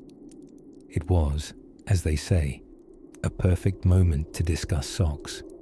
Not just any socks, of course, but the thick, scratchy, heroically humble woolen socks of 19th century frontier life.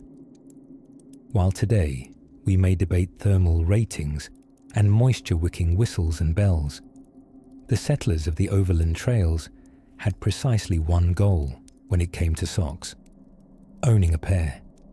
Bonus points if they matched. Legendary status if they didn't walk away on their own.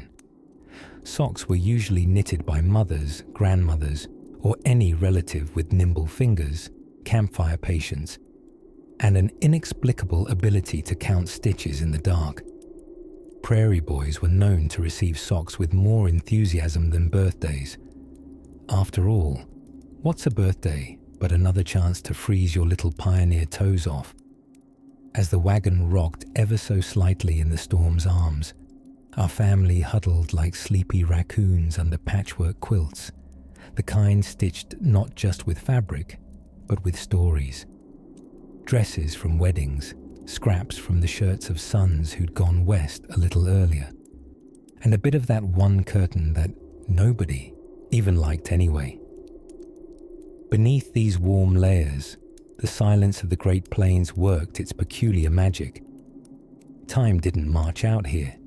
It sort of shuffled along, squinting into the distance and wondering if that was a buffalo or just another misshapen rock. It was said on the trail, that distances could be measured not in miles, but in the number of times someone said, "Not far now." Historically speaking, that phrase had a success rate lower than some 19th century medical practices. And remember, this was a time when leeches were still getting performance bonuses. Back inside the wagon, resting in a burlap sack by Ma's feet, were dried apples and cornmeal, treat and staple alike. With baking off the table during a blizzard, no one wanted to chance the wagon catching fire for some inexplicable reason. Pioneers often took solace in swapping stories and nibbling on things that sounded food adjacent. Now, you may be wondering what the children did after dark without tablets, chess, or even the thrilling glow of synchronized clock radios. They played shadow games on the canvas walls, told riddles with that mysterious half-whisper typical of nighttime in enclosed spaces, and sometimes repeated stories Ma told so often they'd become as familiar as the stitching on their quilts. "Ours was a family of some distinction," she once said, tucking her youngest in. "Your great-aunt Martha was the first person west of the Missouri to eat a cucumber lengthwise." No one entirely knew what that meant, but it sounded important and strange enough to be useful later in life. Pa, ever the traditionalist, didn't believe in going to bed without at least one lengthy, meandering anecdote about an injury he sustained while not listening to good advice. Tonight's tale involved a runaway cow, a makeshift sled, and several regrettable decisions about where to build a latrine. "You mark my words," he muttered as his voice trailed off into snores. "Never race a heifer downhill on wet grass." It was the kind of wisdom only learned the hard way, and passed down in that soft, just before sleep tone that makes it twice as absurd and 3 times as cozy.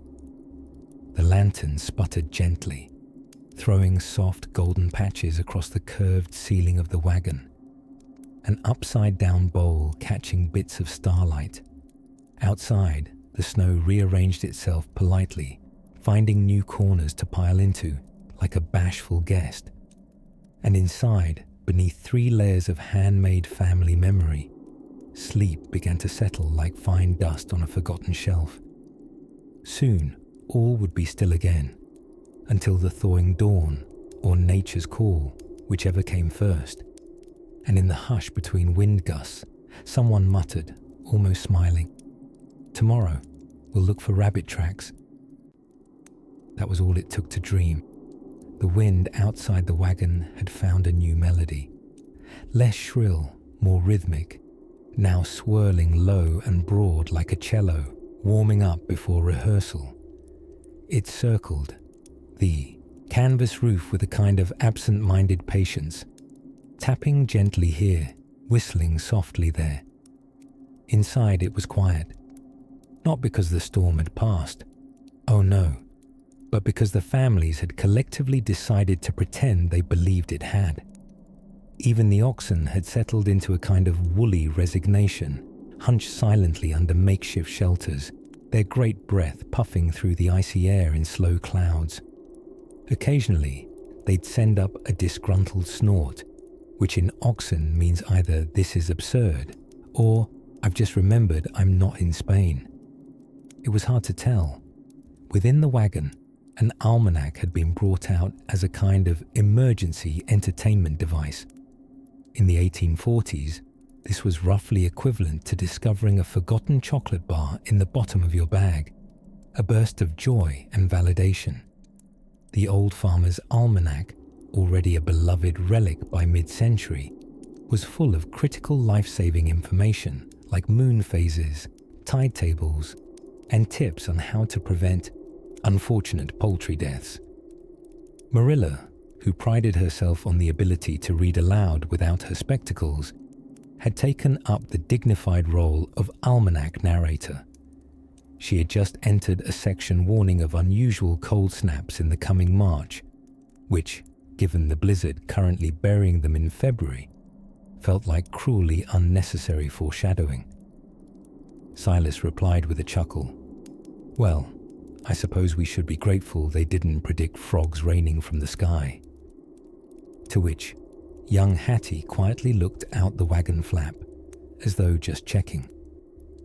Bundled in blankets that smelled faintly of prairie dust and biscuit crumbs, the wagon travelers began trading old-timer sayings they'd picked up from their parents or peculiar neighbors. "Red sky at morning. Wagon go warning," Hiram declared confidently, although no one was entirely sure that was the original version.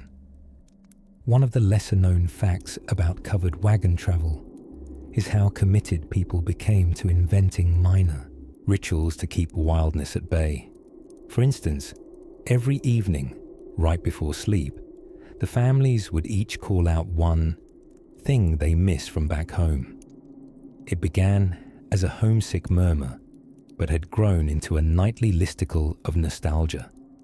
Tonight's entries included Aunt Beulah's molasses taffy, the town's church bell, which doubled as the fire alarm and occasionally the dinner bell, clean washing water that didn't require breaking surface ice, and, perhaps most longingly, a door. Just a door. A simple wooden rectangle that could close and latch, the kind with hinges and everything. Now, while most folks might think the lack of modern plumbing would be the biggest complaint, frontier diaries often reveal something else. Boredom. Yes, even in the 1840s, without Twitter or traffic, people could become acutely bored, to the point where staring at icicles became a leisure activity. Sometimes they watched them drip. Sometimes they guessed how long they'd hang before breaking. Once, Eustace composed a poem to one, which he recited aloud to stun silence before casually muttering that it needed more tragic tension. In the corner of the wagon, cradled in a woolen shawl, a half-finished sock clung to knitting needles in a frozen state of pause. Mrs. Whitlow had started it on day 3 of the storm, and due to the glacial pace and abundance of interruptions, such as frozen fingers and spontaneous sock-related philosophical debates, had not made much progress. Nevertheless, it stood as a proud testament to frontier persistence and terribly slow progress. Outside, snow began thudding softly on the canvas roof, not unlike polite applause. It was the storm's way of saying, "Don't worry, I'm still here, just pacing myself." Horace, who hadn't spoken much all day, finally rolled over and asked into the darkness, "Do you suppose Buffalo ever gets snowed in like this?" There was a pause. Then Lydia answered from somewhere near the flap, "Buffalo are smart. They walk straight into the wind to keep from freezing." "Is that true?" asked Ruth sleepily. "Absolutely," came the reply, "which is more than can be said for us." A few chuckles stirred, muffled by quilts. The wind made a low swoop and hummed through a seam in the canvas, like a ghost trying to remember a song. And so the wagon, warmer now with shared laughter, wrapped itself again in hush. Just then, a distant crack echoed, probably a tree branch surrendering with theatrical flair. The wind, perhaps enjoying the drama, gave a lazy whoop and then hushed once more. Sleep crept in, quieter than a snowfall on moss, and beyond the canvas walls, the land kept dreaming, flat, white, and waiting. In the hush that followed, someone whispered, "Do you think we'll be able to move by morning?" No answer came, only the crackle of sleet on tarp, and the promise of whatever sunrise might look like on the other side of a prairie storm. The lantern flickered near the wagon's canvas wall, casting soft golden ripples across the wooden ribs above. The blizzard howled outside with a voice like some flannel-wrapped banshee who'd misplaced her knitting needles. Inside, however, warmth hovered. The kind of warmth not born only from fire, but from shared breath woolen blankets, and the utterly human determination to make the best of being monumentally snowbound. The children had finally given in to slumber, lured by stories of Daniel Boone outrunning his own shadow and Johnny Appleseed planting orchards just to have somewhere shady to nap. Their mother sat quietly by Papa's side on the hard bench, mending a pair of mittens that somehow managed to belong to no one and everyone at once. There was a familiar rhythm now to their enclosed, frost-bound days. Crack corn for the chickens, even though, truth be told, the chickens had long since decided they preferred the comfort of merely existing.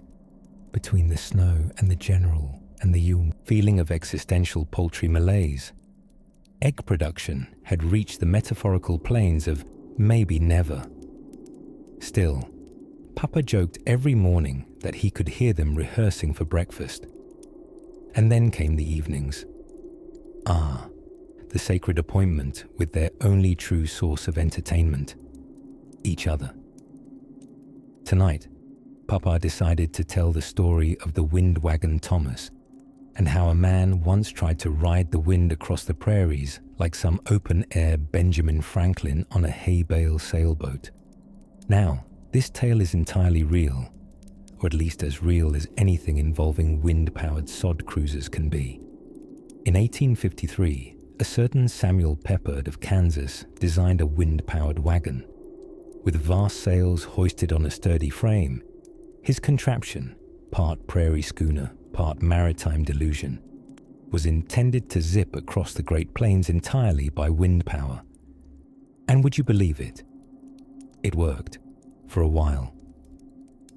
The children, half asleep and half stunned, listened wide-eyed from under their patchwork, quilts. "But what happened, Papa?" one of them mumbled, eyelids dangerously heavy. "Well," Papa whispered, "the prairie winds did their part, but they couldn't tell the difference between inspiration and poor steering. The wagon zoomed along wonderfully, until a gust stronger than a Sunday preacher's voice caught it just wrong and tumbled the whole thing, majestic sails and all. And then came the tiniest voice, nestled somewhere in the flannel pile. Well, the wind wagon was never rebuilt, but people never stopped staring westward and thinking, I bet I could tie a sail to that and see what happens. Proving once more that optimism is humanity's most charming flaw. Even Ma chuckled softly. The thought of wind-powered travel made the wagon walls seem thinner somehow, as though propelled imagination could do what wheels now could not. Outside, snow blanketed the world in thick layers of indifferent beauty. Every so often, a gust would push its shoulder against the wagon wall, reminding them all that the prairie wasn't sleeping.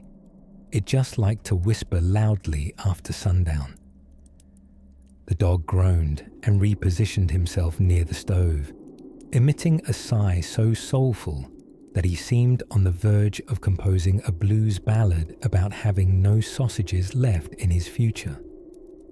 The stew pot gurgled quietly, a rabbit stew thicker than most stocks, but thinner than the family's jokes about Aunt Fanny's surprise fruitcakes. They all sat for a while in soft-eyed silence, listening to the wind talk about the wide, wild world outside their little wagon.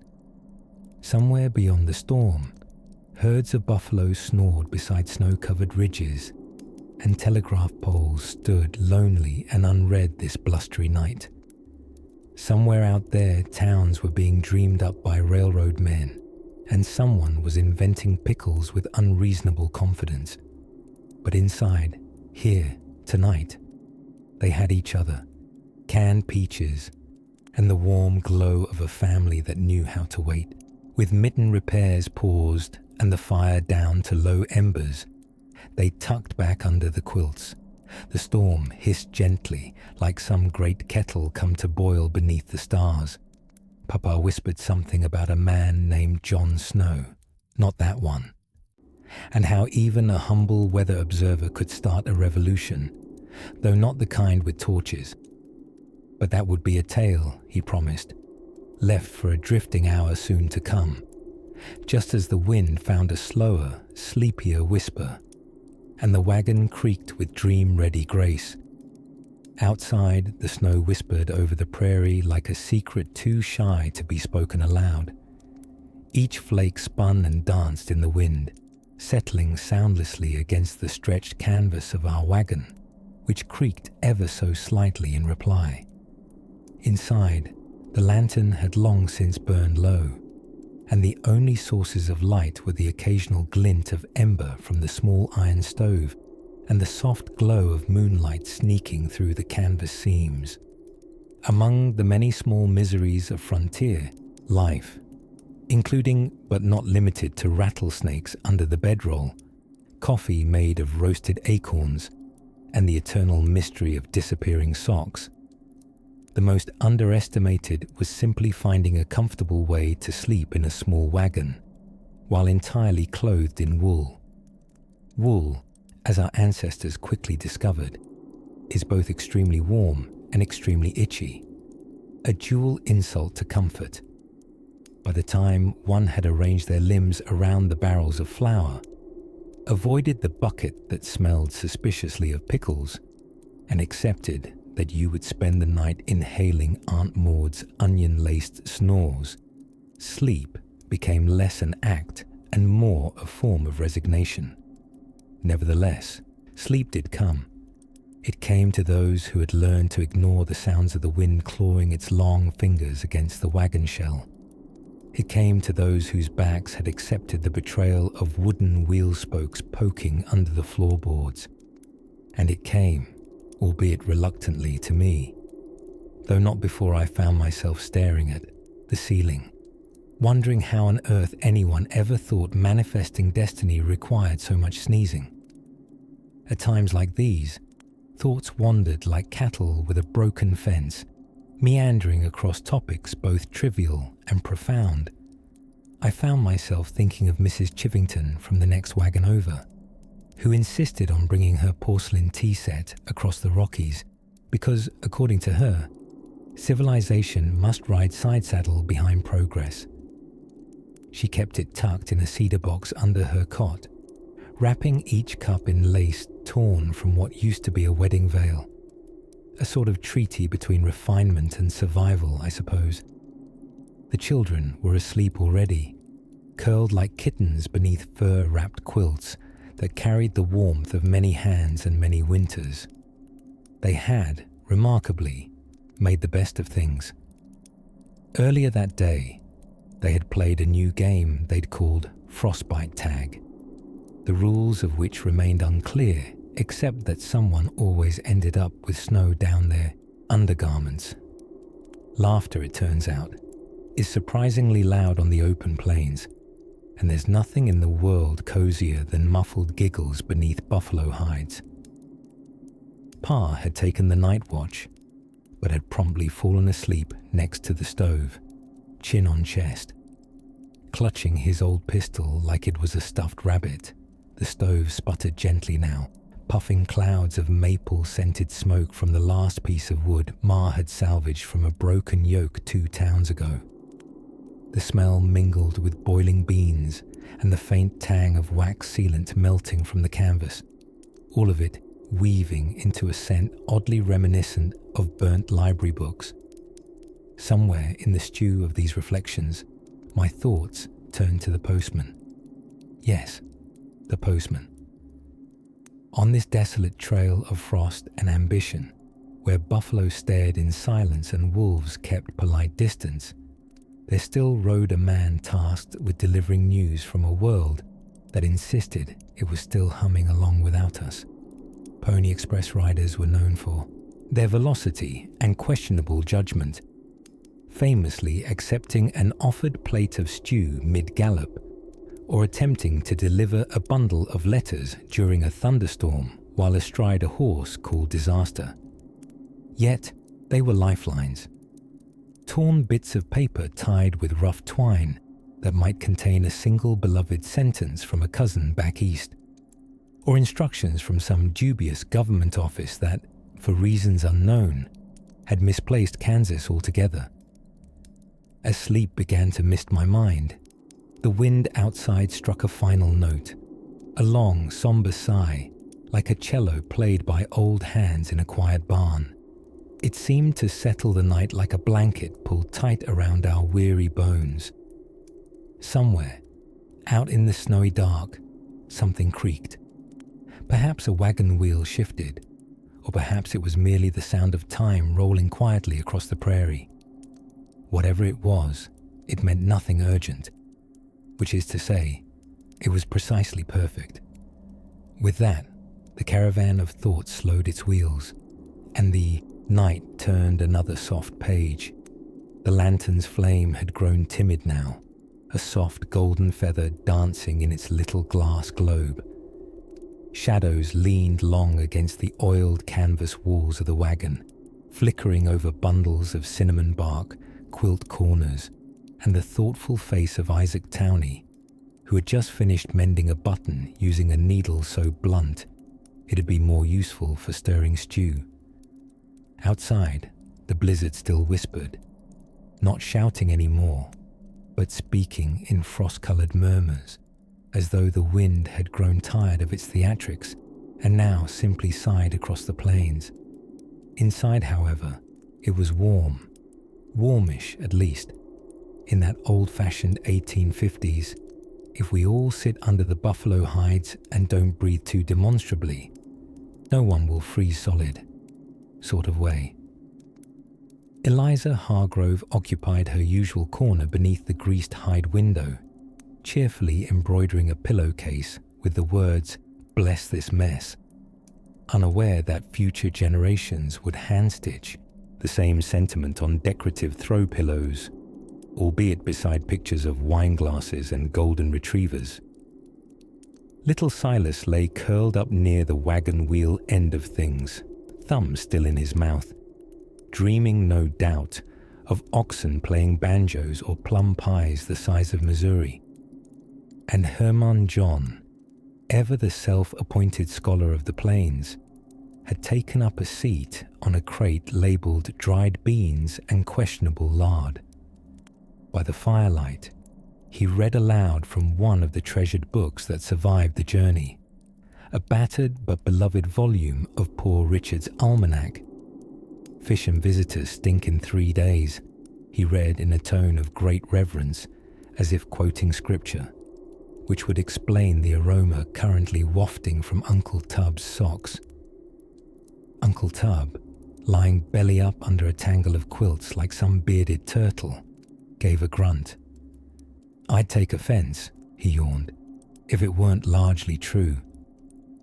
They all laughed, that quiet kind of laughter, the kind that bubbles in your belly but doesn't stir the air too much, the kind you share with people you've been snowed in with long enough to forget which spoons belong to whom. I dare say Ben Franklin would have gone a bit stir-crazy too on a journey like ours, Herman mused. Imagine the man stuck in a wagon for a month with only beans and lard for entertainment. I suspect he'd invent bifocal snowshoes or something, Eliza replied, knotting her thread with tidy precision. Now, it is worth pausing here to consider the absurd reality of transporting a family, all of their belongings, and occasionally a goat, across thousands of cold, muddy, wolf-sprinkled miles, simply because someone said gold or land a few states west. Manifest Destiny was, after all, less a carefully calculated plan and more of an optimistic group fever dream powered by sourdough starters and stubbornness. The Covered Wagon was, in essence, the 19th century version of a tiny home on wheels, minus insulation, plumbing, or anything resembling sense. And yet, people cheerfully packed up everything short of the family mahogany wardrobe and set forth into uncertainty. Why? For opportunity, yes. For freedom, certainly. And, lest we forget, because they could. Regret was a luxury reserved for those not currently being chased by an angry raccoon or trying to locate the outhouse in a snowstorm. Back in the wagon, the lull of the blizzard deepened, like a soft breath being drawn over the prairie. The canvas roof creaked gently now and then, a nudge from the wind reminding all who huddled inside that winter bore down just overhead, only barely kept at bay with fire, fat, and familial patience. "You know," Isaac said after a long pause, "we've been passing around the same can of molasses for the past 3 days, and no one's actually opened it." They all paused. "Well," said Eliza, setting her embroidery aside, "doesn't that sound like a plan for the Great Molasses Expedition of Dawn? Or a sticky midnight heist?" Herman added, raising an eyebrow. "Let's save our spoons and strength," Isaac whispered, leaning back into his bedding. "Tomorrow, we brave the can." Somewhere near the axle, something made an uncertain squeak. Perhaps a mouse. Perhaps the ghost of a song once played on a fiddle too long without string. And as the fire settled into its last embers, and the wind, tamed but watching, curled around the wagon like a curious cat, the brave and beblanketed travelers slipped into dreams. Just beyond the canvas, the sky stretched wide and starless. The world, for now, was snow and silence. But morning would come. And so, eventually, would the molasses. The wind rattled the taut canvas of the wagon as if it were trying to whisper a secret through clenched teeth.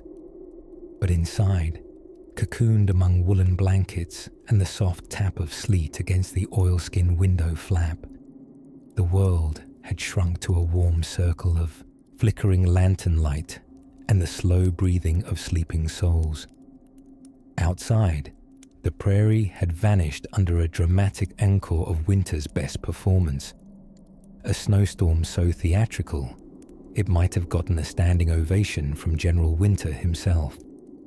Abigail, our heroine with chapped cheeks and a noble disregard for propriety, adjusted the bricks warming at her feet and listened to the creak of the wagon settling in the cold like old bones cracking. It was precisely the kind of night you'd want to be lying on a featherbed with a hot posset, a spoonful of molasses, and no greater worry than the long-term temperament of your dairy cow.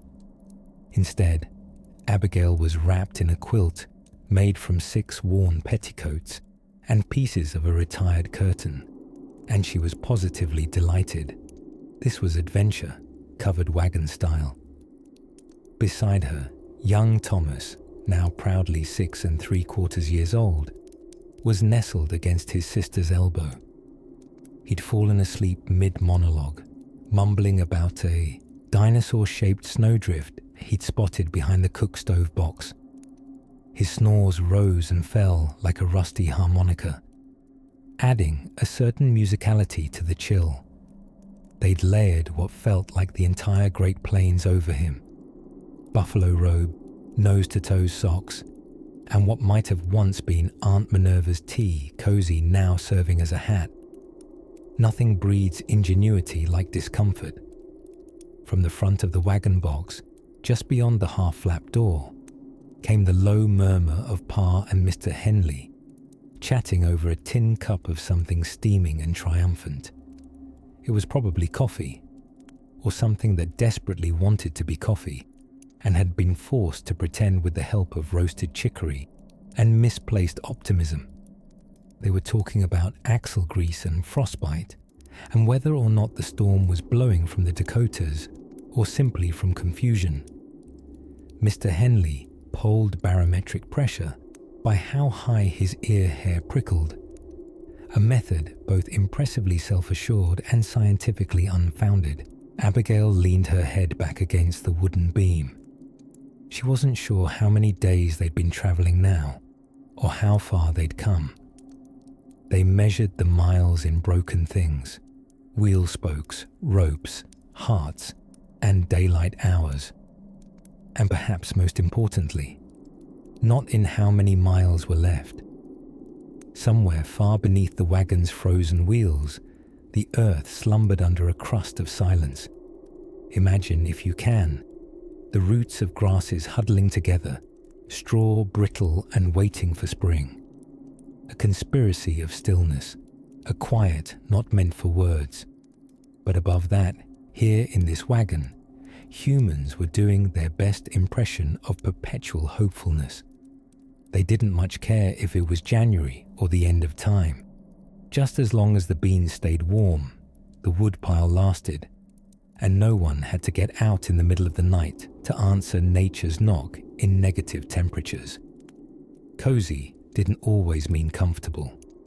Sometimes it just meant together. In truth, what covered wagons lacked in spa-worthy insulation, they made up for in sociological richness. They were spoonfuls of family, ambition, cramped quarter negotiations, and if you were lucky, someone who could whistle tunefully enough to keep the cows calm during hailstorms. That was Ma's job, not the cow whistling, but the negotiating part. She could ration hardtack with the solemnity of a town judge, and she'd once bartered 2 sticks of cinnamon for a bolt of calico and a solemn, near-miraculous promise that the other wagon wouldn't sing war songs after dusk. And so, under these quilt-patch stars, the family drifted into gentle sleep. Even the wind seemed to give them brief reprieve. Less a howl now, more a whispering lullaby sifting fine snow down between tarp flaps and dreams. Outside, the moon tried to peek between clouds like a shy spectator wondering if she'd missed the main event. But no, the show went on, and the great prairie, ever patient, ever wide, waited for hoofbeats, laughter, and the eventual, hopeful crack of spring thaw. As the fire in the lantern gave one last flicker before settling, Abigail dreamed of horses with hot chocolate hooves and fields made of fresh kneaded bread. Somewhere in the distance, a coyote yawned.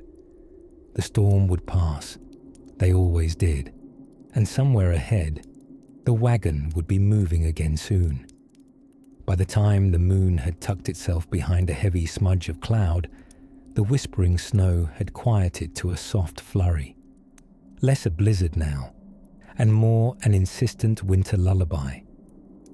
Inside the wagon, the air was quilt-thick with the scent of dry wood, stew remnants, and wet wool drying slowly along the boughs.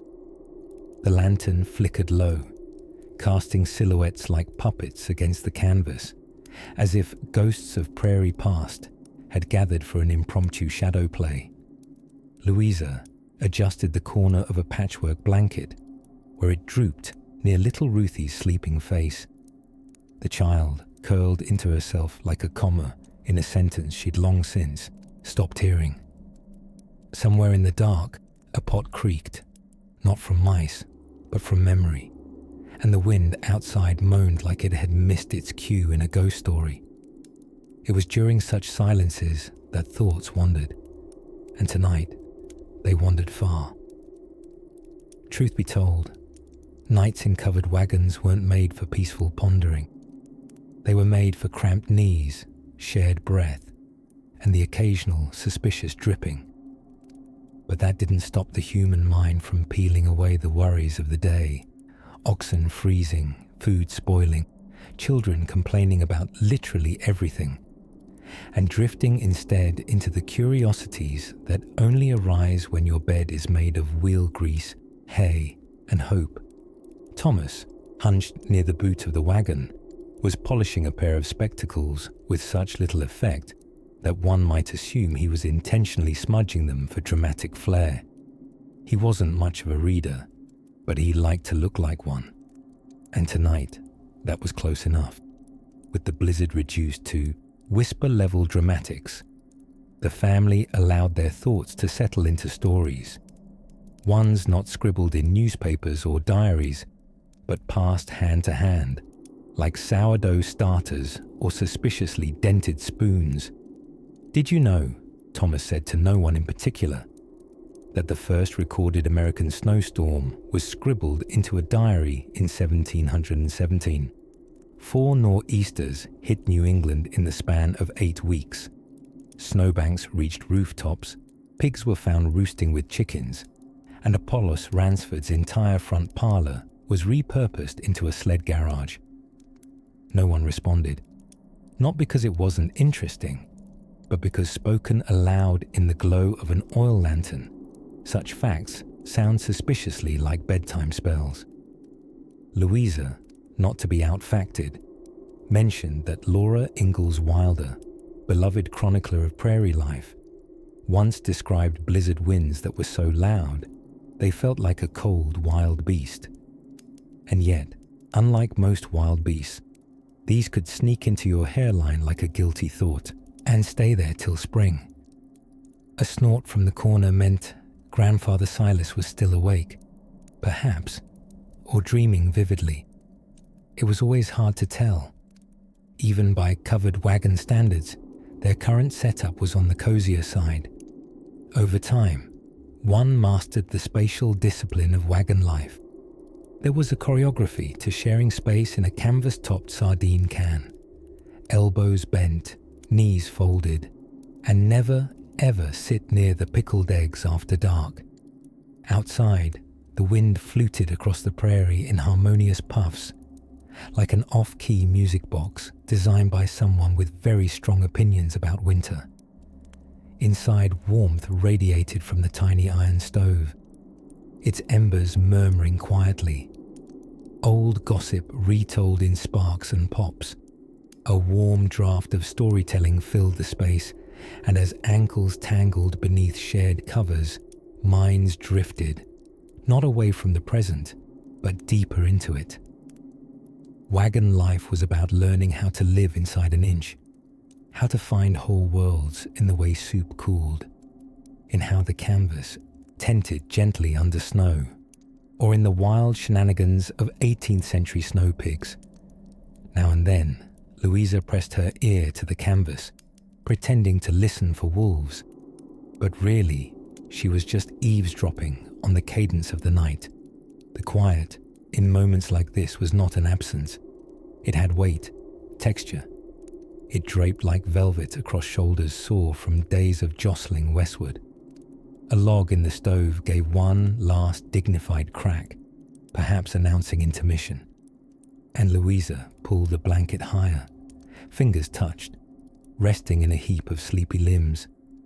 Salty boots lined the corner like well-behaved soldiers.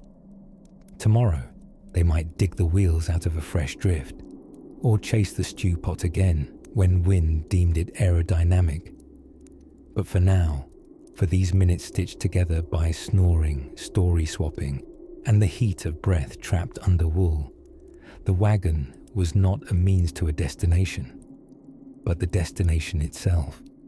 And somewhere just beyond the shore of sleep, the snow began to sing a new refrain, curling toward morning. Smoke curled lazily from the cast-iron stove in the corner of the wagon, painting ghostly spirals into the lantern glow. The blizzard still whispered outside, slower now, like it had grown tired of performing. Snowflakes tapped gently against the canvas cover, like 1,000 tiny knuckles politely requesting entry.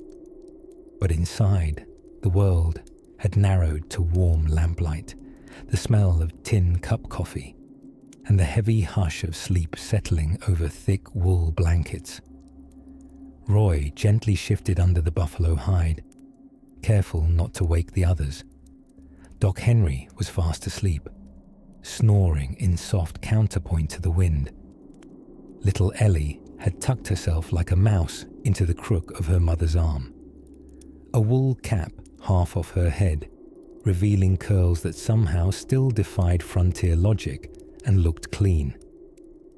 The wagon floor creaked, just a soft groan, as the great iron kettle settled. It was filled with hot water and leftover beans, which according to Maud was an excellent source of warmth and regret. That's how meals worked in the Covered Wagon. If it was edible and didn't bite back, it went in the pot. If beans were the musical fruit, then this was an uncommonly full orchestra. Roy stared at the flap near the front of the wagon, where a small gap in the canvas let in a sliver of silver moonlight. The world out there had vanished into snow this morning, but now shapes had begun to re-emerge as if the past itself was shaking off a powdered veil. The oxen still stood patiently under their tarpaulin, steamy breath drifting into the night. They were named Cicero and Socrates because Pa had once read 3 chapters of a philosophy almanac before using it as kindling. Poor hogs ain't got enough sense to walk backward, Pa used to say. But they're honest. You can't buy that in Boston. No one had even considered buying an ox in Boston, but it was one of those phrases he liked to use when deep thoughts came, calling. The prairie stretched forever in every direction, and underneath it all, just below the snow, beneath the roots of vanished buffalo grass, lay secrets, fossils of creatures that never made it to the history books, hoof prints of lost tribes, wedding rings dropped by settlers who changed their minds somewhere around Nebraska, and time itself curling inward like a cat sleeping in a drawer. Outside the wagon, a rabbit padded softly over the snow, then paused, listening. Maybe it too was wondering how humans ever got the idea they could cross this place with wooden boxes and iron kettles. Still, the rabbit didn't judge. It merely hopped on, leaving behind a set of tiny hieroglyphs in snowdrift. Inside, more people were drifting into sleep. The cards lay spread across a wooden crate mid-game. A queen of spades smiled faintly under a crust of biscuit crumbs.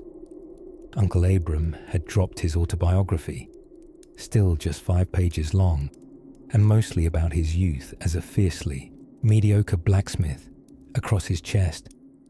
Even the wind had faded to a lull, as if reminded that it needed rest too. You might think sleeping in a covered wagon during a blizzard was pure misery, but it wasn't. Misery required energy. This was more of a shared endurance nap, a warm hush of resilience stitched together with quilts and weak coffee. And in their own dusty, flannel-wrapped way, they were winning, against wind and time and reason. For somewhere beyond that snowbank and the 6 enormous piles of frozen oxen dung, there was a road, a crooked, unseen path leading west, toward land they hadn't broken, and rivers they hadn't met yet, and jokes they hadn't told. Roy finally let himself sink, heavy with warmth.